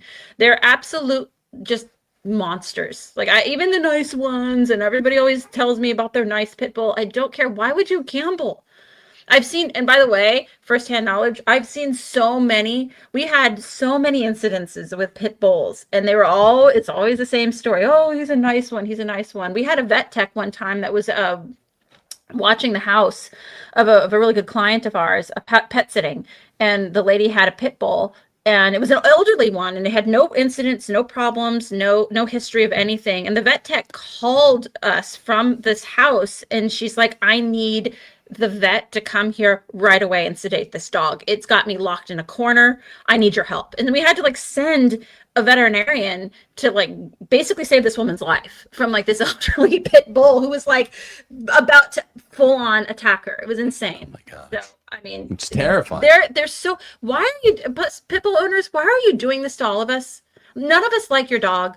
We don't want to be around it. It scares everybody with good reason. No one cares if your dog is the quote nice one. It's stressful for all of us to be around your big stupid ball of muscle dog. And why are you inflicting this upon us? It's just inconsiderate and rude. Right. Just why are you? I get into somebody's house and they have one. I'm just like, why are you why are you allowing people? Why are you putting human beings through this indignity? It's so stressful to be around them. Right. I'm watching them the whole time. Are they going to attack my leg and tear my leg off? It's so rude. It's really uncivilized. Yeah, and I mean, the thing is, there are a lot of nice ones out there that will never hurt anyone. Doesn't matter, because there's no way to tell one from the other. So just as a numbers game, a 2% chance or a 4% chance are just unworkably high. And it doesn't really matter that they are one of the great ones. That's the problem. Matthew said, do I date a normie Catholic or a non-Catholic where we likely disagree on 80% of things and just wait for them to follow me? Or where do you find a normal girl who is not also clueless spiritually? Well, I mean, it shouldn't take very long for you to, if a girl's a good girl, she doesn't need to be Catholic at the beginning. It shouldn't take her very long to come around, because you're fishing with dynamite. It's Roman Catholicism, so obviously the only truth. So, and it's different for young ladies dating young guys. You don't want to be the one leading him to the faith. So it's different. I tell my daughters I'll tell my son different things. But yeah, you just find someone that's a good match for you, that you're attracted to, if we're talking about young ladies, and just make them Catholic. Yep. Oh, I'm sorry. I think we have Tim in the calls. Let's see here. Tim, are you there? I don't know if you can hear us. Can you hear me? Can you hear me now? Yes, we can. Okay, very Okay, good. very good. Yes, we can. Awesome. Awesome. You missed my second part. The Second part of my question. Yeah, I was just wondering, like how do you get into the patriarchy? Like I remember there's a bit of an echo. You guys don't hear that? I hear it on your end a little bit, but if you want to just answer your question or just ask your question, and then I'll mute your mic right after. Okay. Yeah. Yeah. But anyways, you called or you tried to call people to your side, sort of. You had this episode where you're taking a bunch of heat. You're like, hey, I need some help. Like get my back. I forgot when it was. Like maybe 6 months ago, something like that. You were just getting crap for your movie and all that stuff. So yeah, like what do you suggest for someone that just wants to get involved, like push the idea of patriarchy, like these other good Catholic things. I'm actually in Michigan. So like I know Joe Enders is like he lives in Detroit or something like that. I don't know if it's I don't know. I'm not saying like want to go hang out with him, but is it like who do you go to? Like where do you go if you want to get involved? Thanks, Tim. I'll mute you real quick. It's an interesting question because I mean, like, if you're not talking about content production, I mean, you're talking about either sort of evangelizing by being a sign of contradiction, by having a big, well-behaved family, wife and kids, or by kind of passing people's books along and stuff. So, I mean, the best way to be involved in patriarchy is to have a wife and kids, and to make it look good too. Not a wife and a lot of kids, and to make it look good, and to tell young guys, for young guys to say your wife is pretty and she seems great, and you guys seem like you're super, super close with no daylight in between. I want that. And that really, it sounds like a kind of passive answer, but that's really how it shakes out. That's the only way to really do it correctly. So, that would be my answer, I would say. Very good. Somebody was challenging us on pit bulls having locked jaws. It's obviously technically they don't have a lock on their jaws, but what it is they have enough muscle on their jaws that once they bite down, they hold, and then they do this thing where they tear. And that's what I'm saying. I know wherever I speak. I've worked with animals for most of my life in animal hospitals, and it is an absolute concern among people who work with animals. We all identify it. I'd rather be bit almost by anything in the world other than a pit bull. Like the jaws on them are very muscular, and the pound per square inch bite is terrifying. And the way that they go about once they bite you, a lot of dogs, if they bite, they'll bite you and then they release. Pit bulls are not that way. They will bite you and hold on and tear your arm off your body. It is absolutely terrifying. Okay, let's see here. I thought there was something else on here. Well, yeah, we could. Do we have anybody else? I was just making sure that we got to everybody. Yeah. Thank you, guys. Say a prayer for me, because it would be kind of cool to be involved. I've been doing more moderation of debates, and I'm being considered, I guess, to moderate the Candace Andrew Wilson debate on Friday in Nashville. So say a prayer for me. I'll pray for all of you. Thank you all for taking part in the show tonight. And I'll be back with a show probably on Tuesday and maybe on Wednesday. I think we have one more caller, if that's okay. You want to bring him in? Yeah, sure. All right, let's see. Dr. 12229. Let me add you in. Hopefully there's no echo here. Let's see here. Doctor, are you there? I'm here. I'm no doctor, though. It's just my initials. Okay. Well, you're doctor today. You're a doctor today. Yeah. Cool. I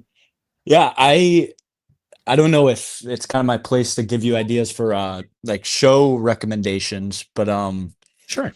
I've kind of, as someone who I describe myself as, a nationalist and someone who I believe immigration is kind of a big problem, but also at times can feel scandalized by, obviously, like if people are going to get deported, that involves kind of physically apprehending people, and the dignity of humanity. You can't disregard that. I was just wondering if you have any knowledge about kind of what is the true, because obviously the Pope speaks very liberally about it in terms of it's almost like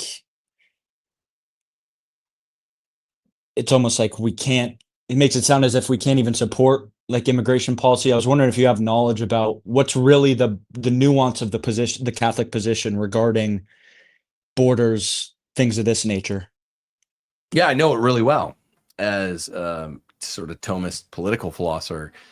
Dignity is a term that Leo XIV, Francis, Benedict XVI, John Paul II all used flat out wrong when they imply that punishments, even corporal punishments, inherently diminish dignity. St. Thomas and the whole Catholic tradition assumes that when someone is punished, as long as it is in proportion to the crime, this means, they get the death penalty for a serious crime, or they're removed from the country for sneaking into the country or whatever, then they are actually, you're bulwarking their dignity. So if you believe in human dignity the way that St. Thomas and Bellarmine and Suarez and St. Augustine did, the Catholic way, then punishments are a reaffirmation, a great, strong affirmation of the state's dignity and the guilty accused's dignity. So removing someone, of course, forcibly from your country who snuck in is being treated with dignity by being removed. Just the strongest possible answer, I guess, I could give. Yeah, interesting. That makes sense.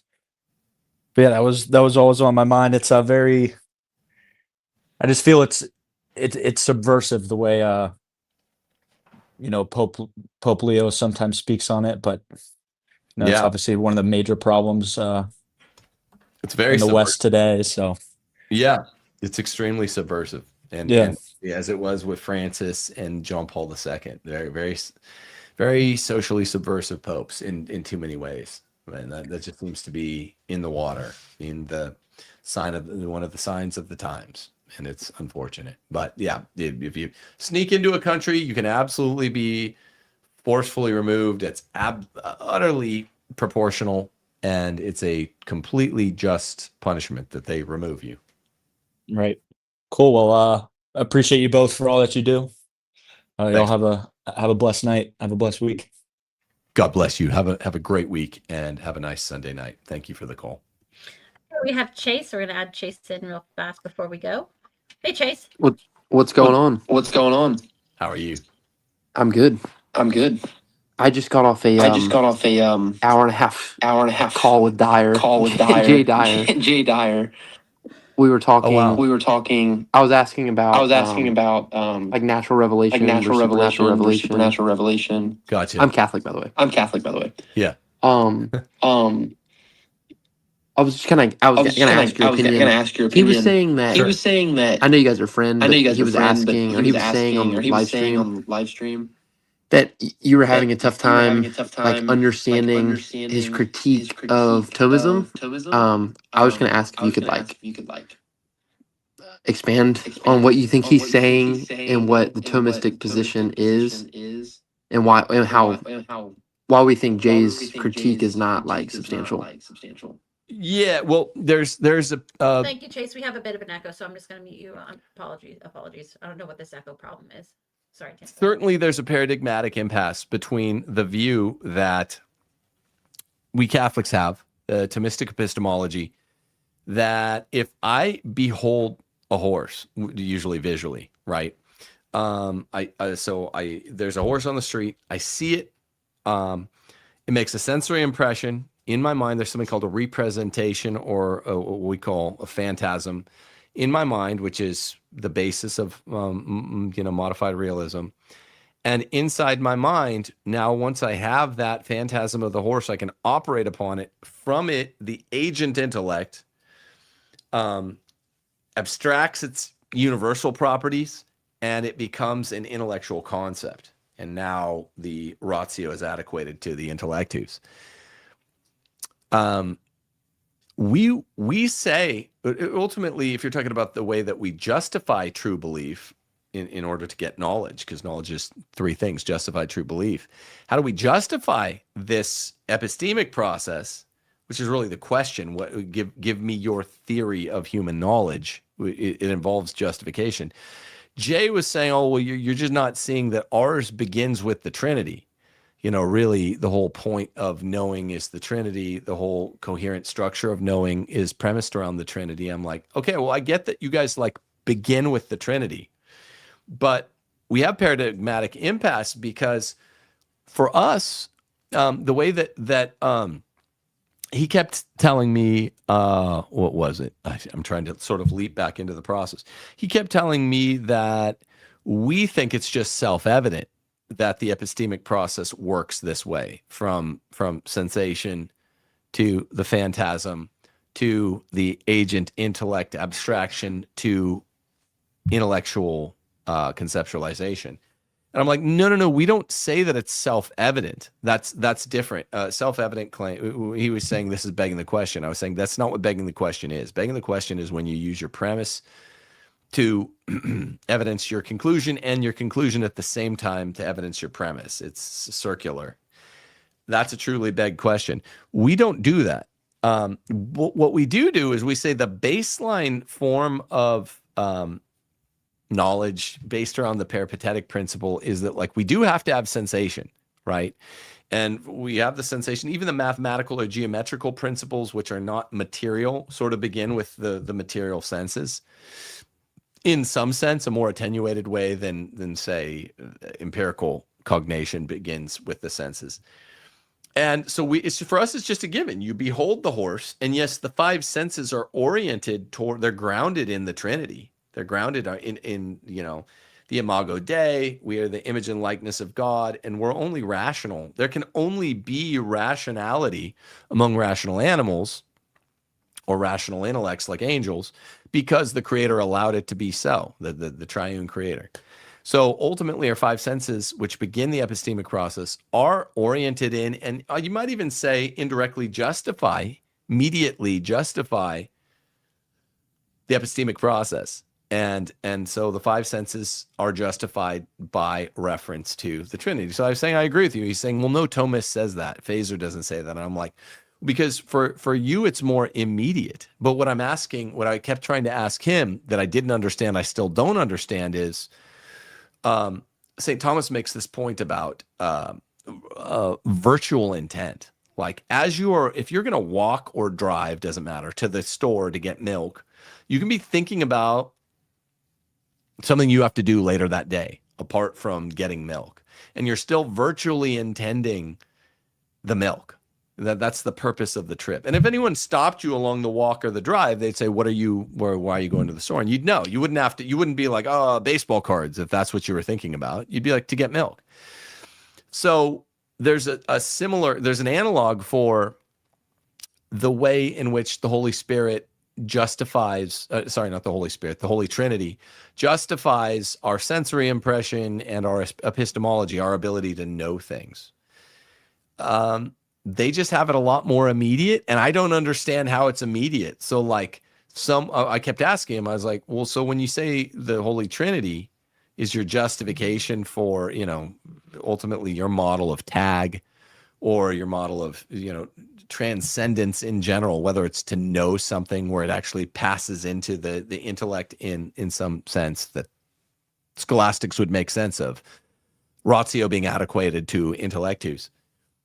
You guys say it depends on the Trinity. I'm like, as an efficient cause? That's not how we would say it. We just wouldn't say that it does so as an efficient cause. And he's like, no, neither do we. And I'm like, well, as a kind of virtual cause, like the analogy I gave? And he's like, no. And I'm like, okay, well then as an ontological sort of final cause, then yes, we have the five senses to ultimately be oriented and are enabled by, capacitated by the Trinity too. I never got that. How their epistemology is enabled, capacitated by the Trinity in a way that ours isn't. Because he kept saying, no, I think epistemically, the agent intellect and all these pieces in play make sense too, but you guys can't justify yours. It begs the question. I was like, we do justify ours. We say ours is justified efficiently by the fact that we have 5 senses which apprehend, seeing, smelling, tasting, hearing, touching. These are all oriented at the peripatetic principle, and they're grounded in what they do. So the ultimate object of the intellect for a Roman Catholic is being itself. When you're seeing something, it's the beingness of the things, the being, being qua being, that ultimately God alone has, the being that is shared between this lesser kind of being like a tree or a horse that I'm beholding, and my higher kind of being. I participate in more of God's being. I'm beholding these lesser beings though. And so ultimately we have a phusis-centered epistemology. They say they have a Trinity-centered epistemology, and I'm like, well, our phusis-oriented epistemology is still ordered in the Trinity, but I really don't understand what the role of the active role of the Trinity in the structures of knowing is for the way Jay was characterizing it.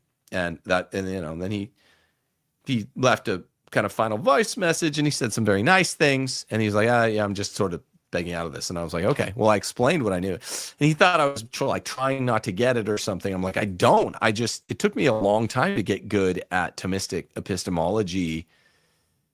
And Thomistic epistemology is always what we call epistemology - metaphysics, because they can't really be separated for Catholics.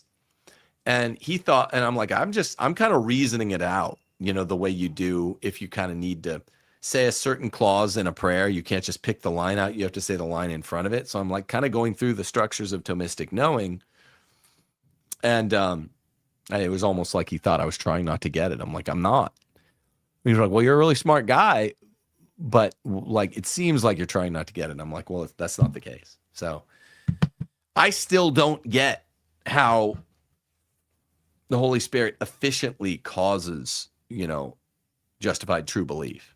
I get how the Holy Spirit, or the Holy Trinity finally causes justified true belief, but really it's things, sense impression, apprehension, phantasms, the agent intellect, abstracting to intellectual concepts. That's how we get, I'm looking at this phone here, and now I'm using my phantasm. I'm seeing the phone in my phantasm. And from it, the agent intellect is abstracting certain things, and I can imagine a phone that looks different altogether, but serves the same kind of quantitative properties from that phone. He's saying, well, how do you justify that? And I'm like, well, we justify it ultimately in the thing itself. And our apprehension of it, that's where it becomes this two-sided coin of metaphysics, being itself and the beings, and epistemology, our apprehension of it, and then our manipulation of that apprehension via the phantasms into intellectual concepts. Oh boy. Wow. That's a lot. That's very, very impressive. And actually somebody in chat knew exactly what you're talking about. And they said, I have a comment for you. They say agent intellect doesn't actively create knowledge. The knowledge is just a result of abstracting off the sensate component. Of course. Well, if the agent intellect was creating knowledge, it would violate the definition of what intelligentsia intellectus does. No, it's ratio is adequated to the intellectus via abstraction. Your brain goes to 11, whereas like my brain goes to like 3. I mean, a lot of it's study and hard work, and then there's natural aptitudes for things. And when you're doing philosophy, you get a quick sense for people's natural aptitudes toward abstraction. Abstraction itself, both as the sort of medium and the subject and the medium of what you're doing in philosophy. And especially in epistemology, becomes this very triple self-aware, triple self-conscious process. Last super chat here. It says echoes of tradition sent $10. Says seems peripatetic axiom must be true because all knowledge is cataphatic. And I'm going to butcher this. I apologize because my brain goes to 3. Or is it apophatic? Cataphatic knowledge presupposes an image, and apophatic knowledge presupposes negation of cataphatic. Lots of smart people in chat today. That's generally true. Still, I struggle with a blind, deaf, dumb, mute, I guess tasteless genius who is raised in, I guess it doesn't matter if they're raised in a dark closet because they're blind, but there's no way that they can interact with phantasms. It seems like if they're a genius, they're still going to be able to figure something out, but they're literally like naked and afraid in the dark, right?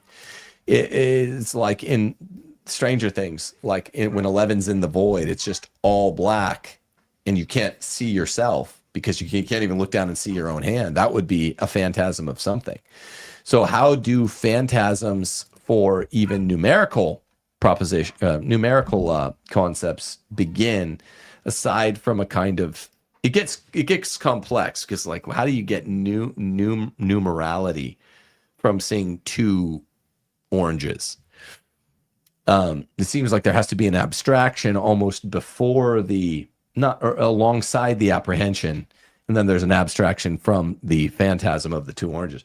But either way, the peripatetic axiom has to be true, because if someone's just swimming around in the dark, has no hearing, no seeing, no smelling, no any way to form a phantasm, then cognition can't begin. I think Chase wanted to follow up real fast with you. Let me see if I can mute you. Could we just, is there any way to just write it? I'm going to try to bring him in, and then if I mute you, he can. Am I good? Can you give me a thumbs up if you can hear me, Timothy? My question was, we were talking about Constantinople II, St. Basil the Great. He said that when the church defined one holy, Catholic, and apostolic, like the 4 marks, that the council was done out of communion with the Bishop of Rome.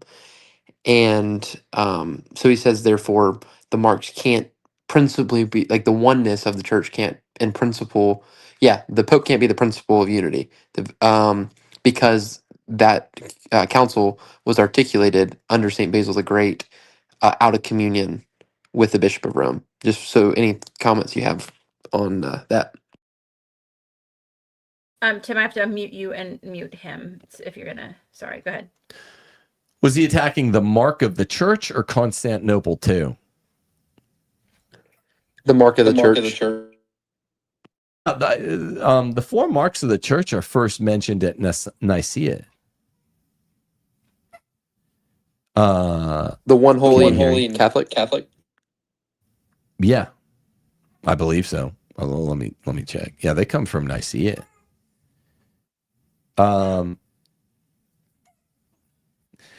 Let's see. The wording first appears in. Well, okay. No, both of us are wrong. I thought in the Acte of Nicaea, I'll have to ask Andrew, who's running around here somewhere. In the Acte, I thought there was something. It's not in the first version of the Creed, but the wording in the Nicene Creed first appears at First Constantinople, which is, whatever, 50 years later. That's what makes it the Niceno-Constantinopolitan Creed, and that's where it says we believe in a holy Catholic apostolic.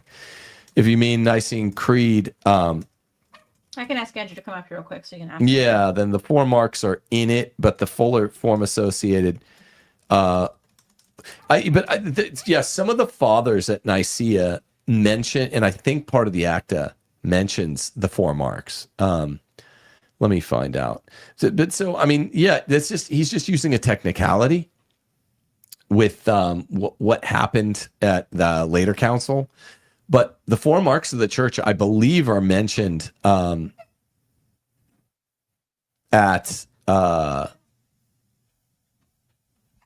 Nicaea, and definitely Constantinople. Andrew's here. Constantinople 1. Live, Andrew. Tim just had a viewer had a question, I think. Where's the first place in church history that the 4 marks of the church are mentioned? I thought they were thrown around by some of the fathers of Nicaea, but at least Constantinople 1. Like one holy Catholic apostolic? Yeah. It depends on where you date the Apostles' Creed. there's one guy, I think it's Rufinus. He talks about the creed in the 4th century, but he talks about how it's an oral tradition. So I really don't know for sure when it first pops up. Okay. Yeah. Well, it's at least at Catholic Church appears explicitly in the Nicene Creed from 325, but Which is based off of earlier creeds. right, which is based off of sort of constituent creeds. But the explicit combo one Holy Catholic Apostolic is found in the creed associated with Constantinople I. So that's okay. So, but that's still a lot earlier than Constantinople II. Are you there? Are you still there? I think he mentioned something in chat. He said Constantinople I was held out of communion with Rome. So I thought he said II was. So the mark of its oneness couldn't have been referencing the principal unity of the Bishop of Rome. That's his critique. That's not true, though. He said to say one. Yeah. Right. This is a disputed point. That's not true. I mean, what? There are some people who, can you hear me without the microphone, or should I get slightly closer? Here, you can just talk into it without being on camera. So there are people who argue, I think Denny in his book Papalism, and then it's been resurrected by guys like Jay Dyer and other people who will say that Constantinople I in 381, the Second Ecumenical Council, was held outside of communion with the Bishop of Rome. It's typically argued that because the head of the council, Saint Meletius of Antioch, they argue that he was outside of communion with Rome when he opened it, but that's a disputed question. There's scholars like in his book, E. Giles is not a Catholic, he was an Anglican. He got a lot of the primary sources on the topic, and one of those sources, I don't have it off the top of my head, it was a creed from Pope Damasus, and it was trying to resolve a dispute, and he says, whoever signs onto this creed and agrees with it, I count him as being in communion, and Saint Meletius of Antioch signed that creed. There are other councils in that period, again, in the book by E. Giles on the papacy, about local synods in Rome, in communion with the Pope of Rome, who consider themselves to be in communion with Saint Meletius. Actually, this is going to be a section in a book that I'm hoping to put out by the end of the year. So this is actually a big question that I don't think stands up to scrutiny in the primary sources. So I wouldn't even concede that Constantinople I was held out of communion with Rome. Originally, he said Constantinople II, and I was like, I've meant to say one. Yeah. I've heard the critique that one wasn't in full communion, and I'm like, I knew that one, but he said two. And yeah, I knew you'd given me that reasonably satisfying answer before. I think before last summer for one being out of communion. Yeah. I could have sworn some of the fathers at Nicaea first started formulating the four marks, but I'll have to research that. It's difficult because it makes it into the creed in 381. It does make it into the creed there, but there are guys, like I said, Rufinus, who talk about how even sections of the Apostles' Creed or other creeds, they'll say they were held orally even before they were written down. So it's hard to nail down a precise date when they, I mean, a precise date, I guess you could have, would be 381, but there's a good chance that orally they go back before then, even if they're not in the Apostles' Creed, I think. Chase said, what is the title of the book by E. Giles, and who is the guy who said he was going to author a book? Well, so this is Andrew Orozco, who's appeared in my show. His book is going to be called, and I'm going to be releasing it very soon, actually, helping him to release it, That They All May Be One. Did I get that? Yeah, that's right. Yeah. They All May Be One. And his name is Andrew Orozco. He's appeared on the show several times. He's taught a class on the Revelation for me. And what else did he ask? What's the book by E. Giles? Yeah, so again, E. Giles he's an Anglican, he's not a Catholic, but he gathers a lot of the primary sources on the papacy for the first 5 centuries. And he has some of the primary sources for this specific debate on whether or not Constantinople I was held in communion. The book by E. Giles is called Documents Illustrating Papal Authority, 96 to 454. If you just type in E. Giles papacy, you'll find it. It's free on Internet Archive. Thank you, delegate from Iceland. Thank you, delegate from Iceland. My mic is off. Yeah, I was like, that's weird, Constantinople 2, because I've heard this critique from Jay and others about Constantinople 1, but I was like, well, that's really convenient because it goes into the creed at Constantinople 1, but he's saying, of course, it's happening at the same time. All right. What happened? Four-year-old is set with some of the other children. She always is. I will research why I was so convinced that there are strong indicia that lots of some of the important council fathers at Nicaea were talking about one Holy Catholic Apostolic, even though it wasn't in the creed. Now, I could be wrong, but I said that several times in my debate with Jay last summer. I was like, no, the first place it pops up is there. And I'd been researching it all then. I haven't been researching it now. This guy also said, Jay also said that Constantinople III needing to ratify Latin 649 under Pope Martin disproves the papacy. Do you want to respond to that? So what was, yeah, repeat it. Oh, sorry, The need Andrew, it's for right here. ratification at Constantinople 3 disproves the papacy. We dealt with this last year. So his question is, if an ecumenical council needs acceptance by the bishops, is the papacy's false? Is that what this guy's saying? Yeah, ratification. Well, no, that's not true, because even Catholics will admit that ecumenical councils have to be, I guess, promulgated additionally by the other bishops. Because if it's just the Pope, then it would be an act of the papal magisterium in order for it to be an act of the episcopal or ordinary magisterium, ordinary and universal. Well, not ordinary and universal. I'm forgetting the precise term of it right now. But the one with the bishops and there's issuing explicit documentations, of course, you'd have to have the other bishops. So that doesn't refute Catholicism, because we as Catholics would affirm, if this is an ecumenical council, you obviously need the bishops, because if the bishops aren't there, it's not going to be an act of if the bishops are going to be there, it has to be, they're going to be there with the ecumenical councils, not just the Pope. However, the Orthodox writer, and again, this is going to be in my upcoming book, Andrew E. Komandau, I think is how you say his last name. I think it's like a Greek name or something. He's an Orthodox Christian, and he admits that Pope Martin the First at Lateran 649 believed his council there to be sufficient to settle the matter. And again, Pope Agatho, who is the Pope who does ratify Constantinople III, believed that Lateran 649 was again already binding. So he believed, again, Agatho's a saint in the Orthodox and the Catholic churches, both of them.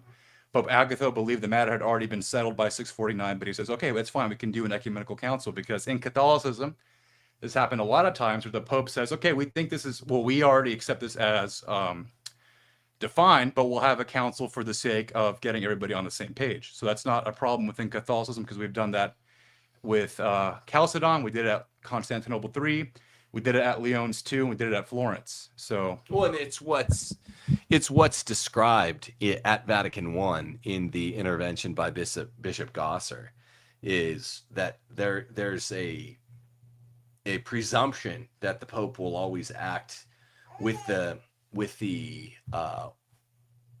not in the magisterial sense, but with the moral ratification of the bishops, the collegial ratification of the bishops. And that's exactly what you see with like Pope Agatho.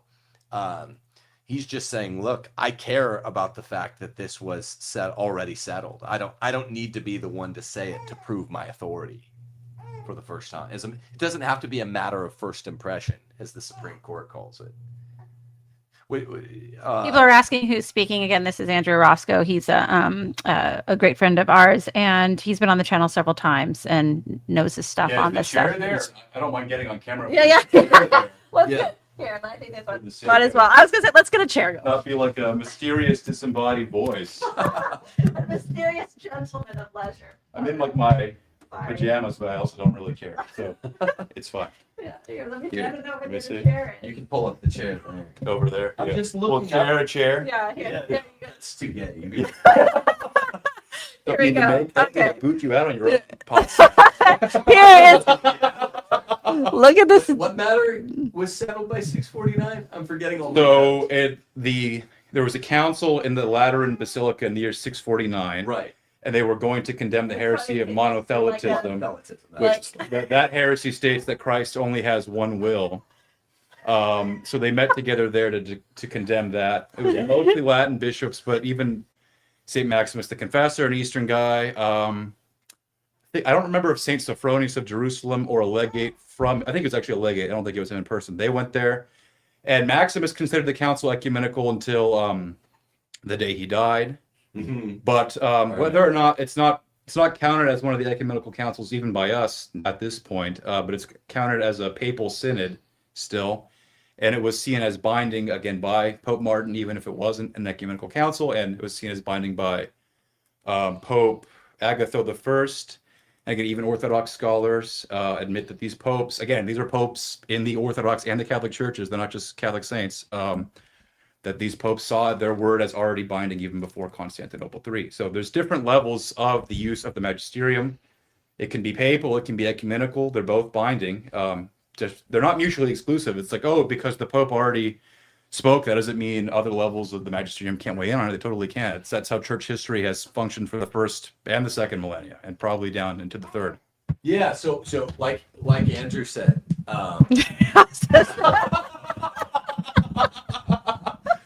Andrew said, and this is something I argued against Jay last summer in our debate. Like, it's absolutely a fact that this was not, that Agatho said this isn't a matter of first impression. This goes back to 649. I forget how much later. It was Constantinople III, Yeah, right? 681. 681. Yeah. And he's like, this matter has already been heard. He writes a, what does he? He write a letter to Constantine IV, read at 3, where he presents the church's teaching as something Rome had consistently preserved. And it was basically, it was a closed matter in all ways, aside from the fact that kind of like Arianism after, Nicaea I, it continued to be debated. But he's like, yeah, this goes back to Pope Martin or whatever. So Yeah, it's a misrepresentation. All the receipts for this claim, because this is dealt with the Melitios claim. Sorry, you're. I'm just you're thinking good. that we still got some. No, that's hugely important. Don't worry. I got it. Don't worry. All the receipts for these things are going to be in my book, because I researched this for years, and I finally put it down to pen and paper. It's already finished. We're just going to publish it, God willing, this We year. were just talking about this tonight. We're going to publish it soon. Yeah. And I'm going to be stumping it pretty hard on this channel. It's that they maybe won. Yeah. I said that they may be one. And it's basically the ultimate shortcut to Roman Catholicism from anyone interested in Christianity, because it's just saying that the Pope is the visible sign of unity. And if you're a Christian, that means you think Jesus is God and infallible. And if he truly can be shown to have established the papacy, then you could just skip right to Catholicism and stop all the, Tiggery boo. Tickery-boo and the tickery-boo. Well, think about someone like Michael Lofton, how many times he's bounced around. It's like, if Jesus established the papacy, then it doesn't matter if we've had these crummy popes. And Andrew's book is really strong. I've been through the first 5 chapters as a editor, and just really strong argumentation just through, you see how well he knows the stuff. His brain also goes to 11. It goes to 11, yes. Yeah, a lot of primary sources that have never been put into English will be in that book. I read a lot of Orthodox authors, some of whom, again, were only in the Greek, that I wanted to make sure I understood their arguments to put it in there. But it's like Tim was saying, the question of the papacy is probably the easiest way to figure out which denomination is true. Because if the papacy is false, obviously it's probably one of the orthodoxies, because Protestantism you can roll up really easily. Yeah. And if the papacy is true, no matter what denomination you are, it's obvious that Catholicism is true. And that's why the papacy is often just the main thing that Orthodox Catholics, Protestants are always debating, because people know that implicitly. Right. That's correct. People are now asking for Adelaide to join because they hear her often. They want. Bring her in here. Yeah. Do you want me actually? Bring in our specialist. Yeah, no, Andrew helped me a lot to prepare for the couple of debates with Jay last summer. So it is an area of specialty, and he's shipping off soon to Rome to do further doctoral work, hopefully on. You're gonna by the end of your doctoral studies, we'll have 10 languages under your belt. Yeah, God willing. Yeah, God willing. We were just counting all the languages that you speak, right, and like think, and how many, like it's French. What, like you have to list them now. English, Spanish, French, Italian, Latin, Greek, Hebrew are the ones that I currently know, and then I would have to learn German, Aramaic, and so that would take me to 10 if I do finish all the proper doctoral stuff. Oh my gosh!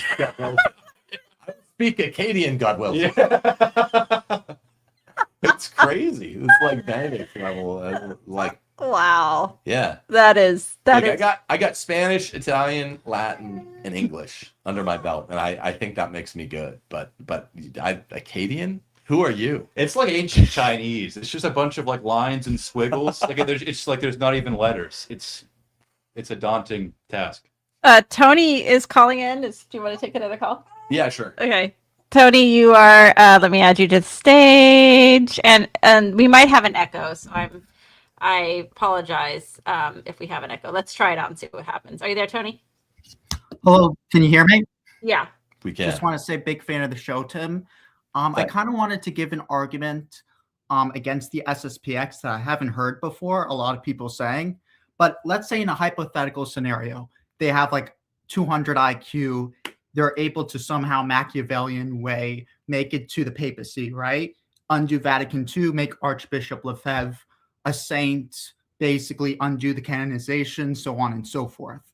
Given that this happens, right, hypothetically speaking, and they, let's say, publish 100 encyclicals, 99 of them based, but one of them people disagree with, how can people trust that one encyclical and just say, hey, I don't trust your judgment on this? And if they say, well, papal authority, you have to submit to the Pope, you could always say, well, Lefebvre didn't submit, so why should I? I'm the next Lefebvre. And then just create a sort of chain reaction in which people can say, I can be the next Lefebvre. I don't agree with your specific encyclical. I don't have to obey your specific judgments. Does that make sense? Yeah, it makes sense, but there would be a coherentist rebuttal where they would just say, well, is the 1 out of 100 Pope Pius X, like would his 1 out of 100 encyclicals that so-and-so disagrees with cohere with the whole magisterium or not comport well with it? And then you get into the whole question as to what it means to cohere or not cohere with the tradition, you know? So I know they're going to respond that. It's an abstraction that so far the magisterium hasn't really weighed in on. I don't know. What do you think about that? Can you refine the question? Like what is if he's just saying, isn't it an infinite regression of disagreement if SSPX got their guy in? So like if an SSPX guy like became the Pope and then he did what? And then he had 99 good encyclicals and one bad encyclical that someone demurred, from which someone demurred, would wouldn't the papacy fail by the measure of SSPX? And I'm like, well, no, because they always say they're comparing Vatican II documents to the whole Catholic tradition. Yo, Parish of Orphans and Retrogrades, Andrew is your host.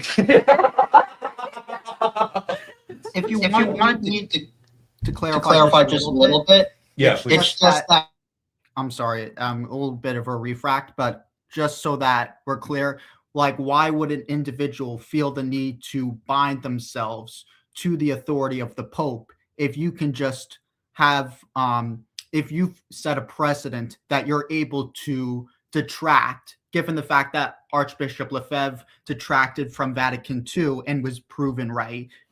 He detracted on the canonizations. Hypothetically, the canonizations are removed.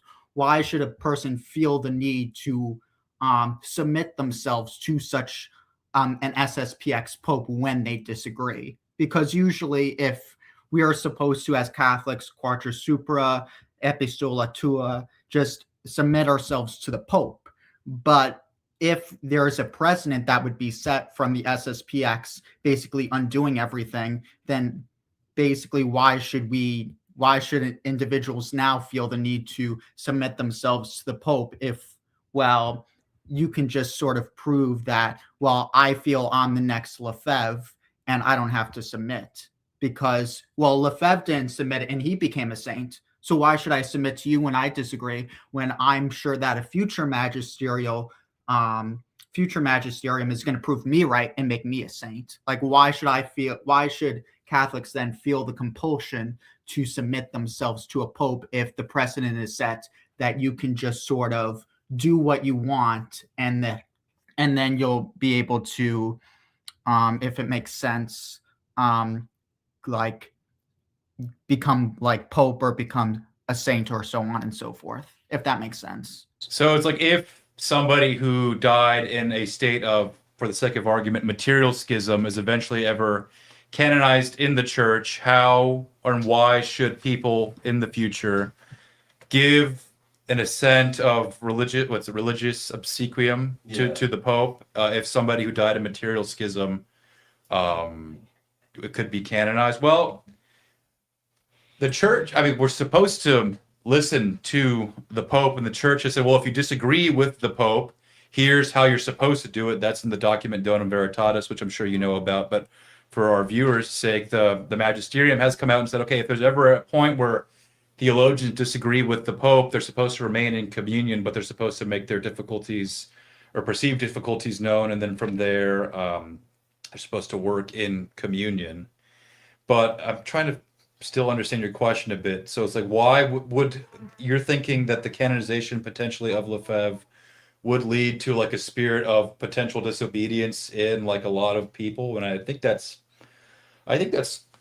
true that would practically happen, which is why I don't know if he ever would be canonized. Yeah, I'm not certain if he would in this hypothetical because of that difficulty. The church has opened and allowed for there to be room for people to voice their disagreement with the Pope in areas of his authentic papal magisterium, like Donum Veritatis outlined, like the priests and bishops did during the pontificate of John the 22nd. The medieval canon law under Gratian, the medieval canonist, said the Pope can never be judged, but he gave the exception of heresy. So this idea that you have to be obedient to the Pope is certainly 100% correct, because you have guys like Saint Pope Gregory the Great saying you should always fear excommunication, even if it is technically unjust.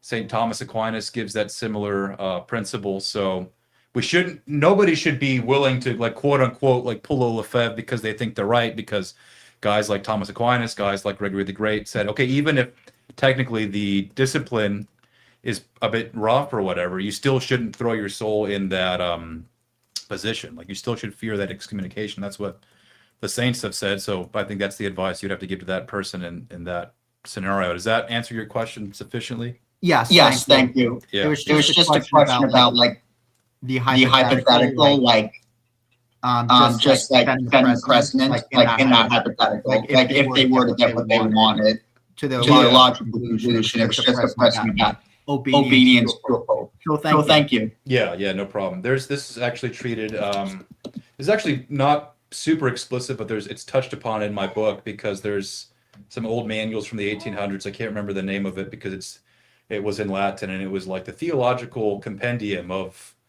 like patristic thought or something in like Latin. Catchy. It's like, yeah, they're all the rolls right off the tongue. It's something like that, and they treat this specific question, not Lefebvre specific, but they're like, well, what if somebody dies in a state of material schism and they were canonized? So they treat that question actually, oddly enough. But it's a whole thing that would take like another hour to explain. But I don't know how. People are saying that Tim looks Mexican. Spaniard. Yeah. Look at it right, you guys. Spanish. How dare you? Hattie got scared for a second. She said, "Oh, Mexicans in the room." I didn't know there would be Mexicans in this room. This is who's been staying with us. Good heavens. Under my nose, Mississippi of all places. I got some hilarious pictures of Andrew just hosting. Somebody says Tim looks Native American. Hey, watch it, Bob. Watch it. Watch it, guy. Somebody said, just tuning in, Tim looks different. Which is funny because not so much, because I like everywhere you guys go, everyone assumes it's first brothers, then father and son. Yeah, we've and gotten a lot of that. Yeah. I'm father and son a lot. How old do I look? Yeah. I mean, we don't. I think the only thing we're the exact same height. We are. And then we have very similar hair. Yeah. I mean, that's about it, really, I think. Yeah. But it'll deceive people. Now people are just going, it's like on The Office, it was just like when Jim was just, they just pretended he was Asian Jim. Yeah. People need to see you now to just believe that you're actually still in the room. Oh my God. Move your lips. I can talk. I can pantomime Gordon-isms. Yeah, this ended up going really long. Yeah, it did. Tim and Timothy. Tim, Timothy. And Jimothy. Jimothy. I Tim's the Timothy Timming. The Tim Timmerlead, the Timmiest Tim. All right, so should we call it from there? Can anyone still hear me? Can everybody still hear Tim? He's holding Adelaide off camera. I'm here, He's Tim. wondering. He's also here. Tim is also here at some point. In spirit. In spirit.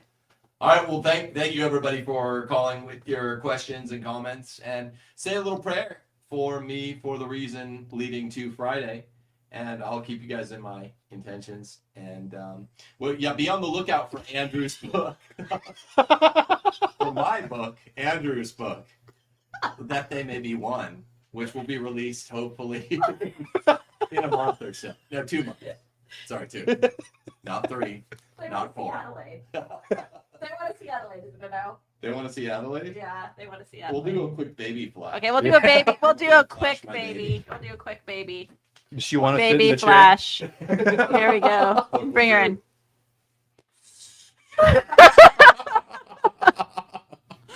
There she is. She looks so. Oh, she's cute. World's biggest baby. Jeez, everybody is like, what? She looks so confused when she's on camera. Everyone in the audience is confused at that point. It was like blurry. Yeah. Blurry baby. God bless you all. Okay. On that note, good evening. Good evening.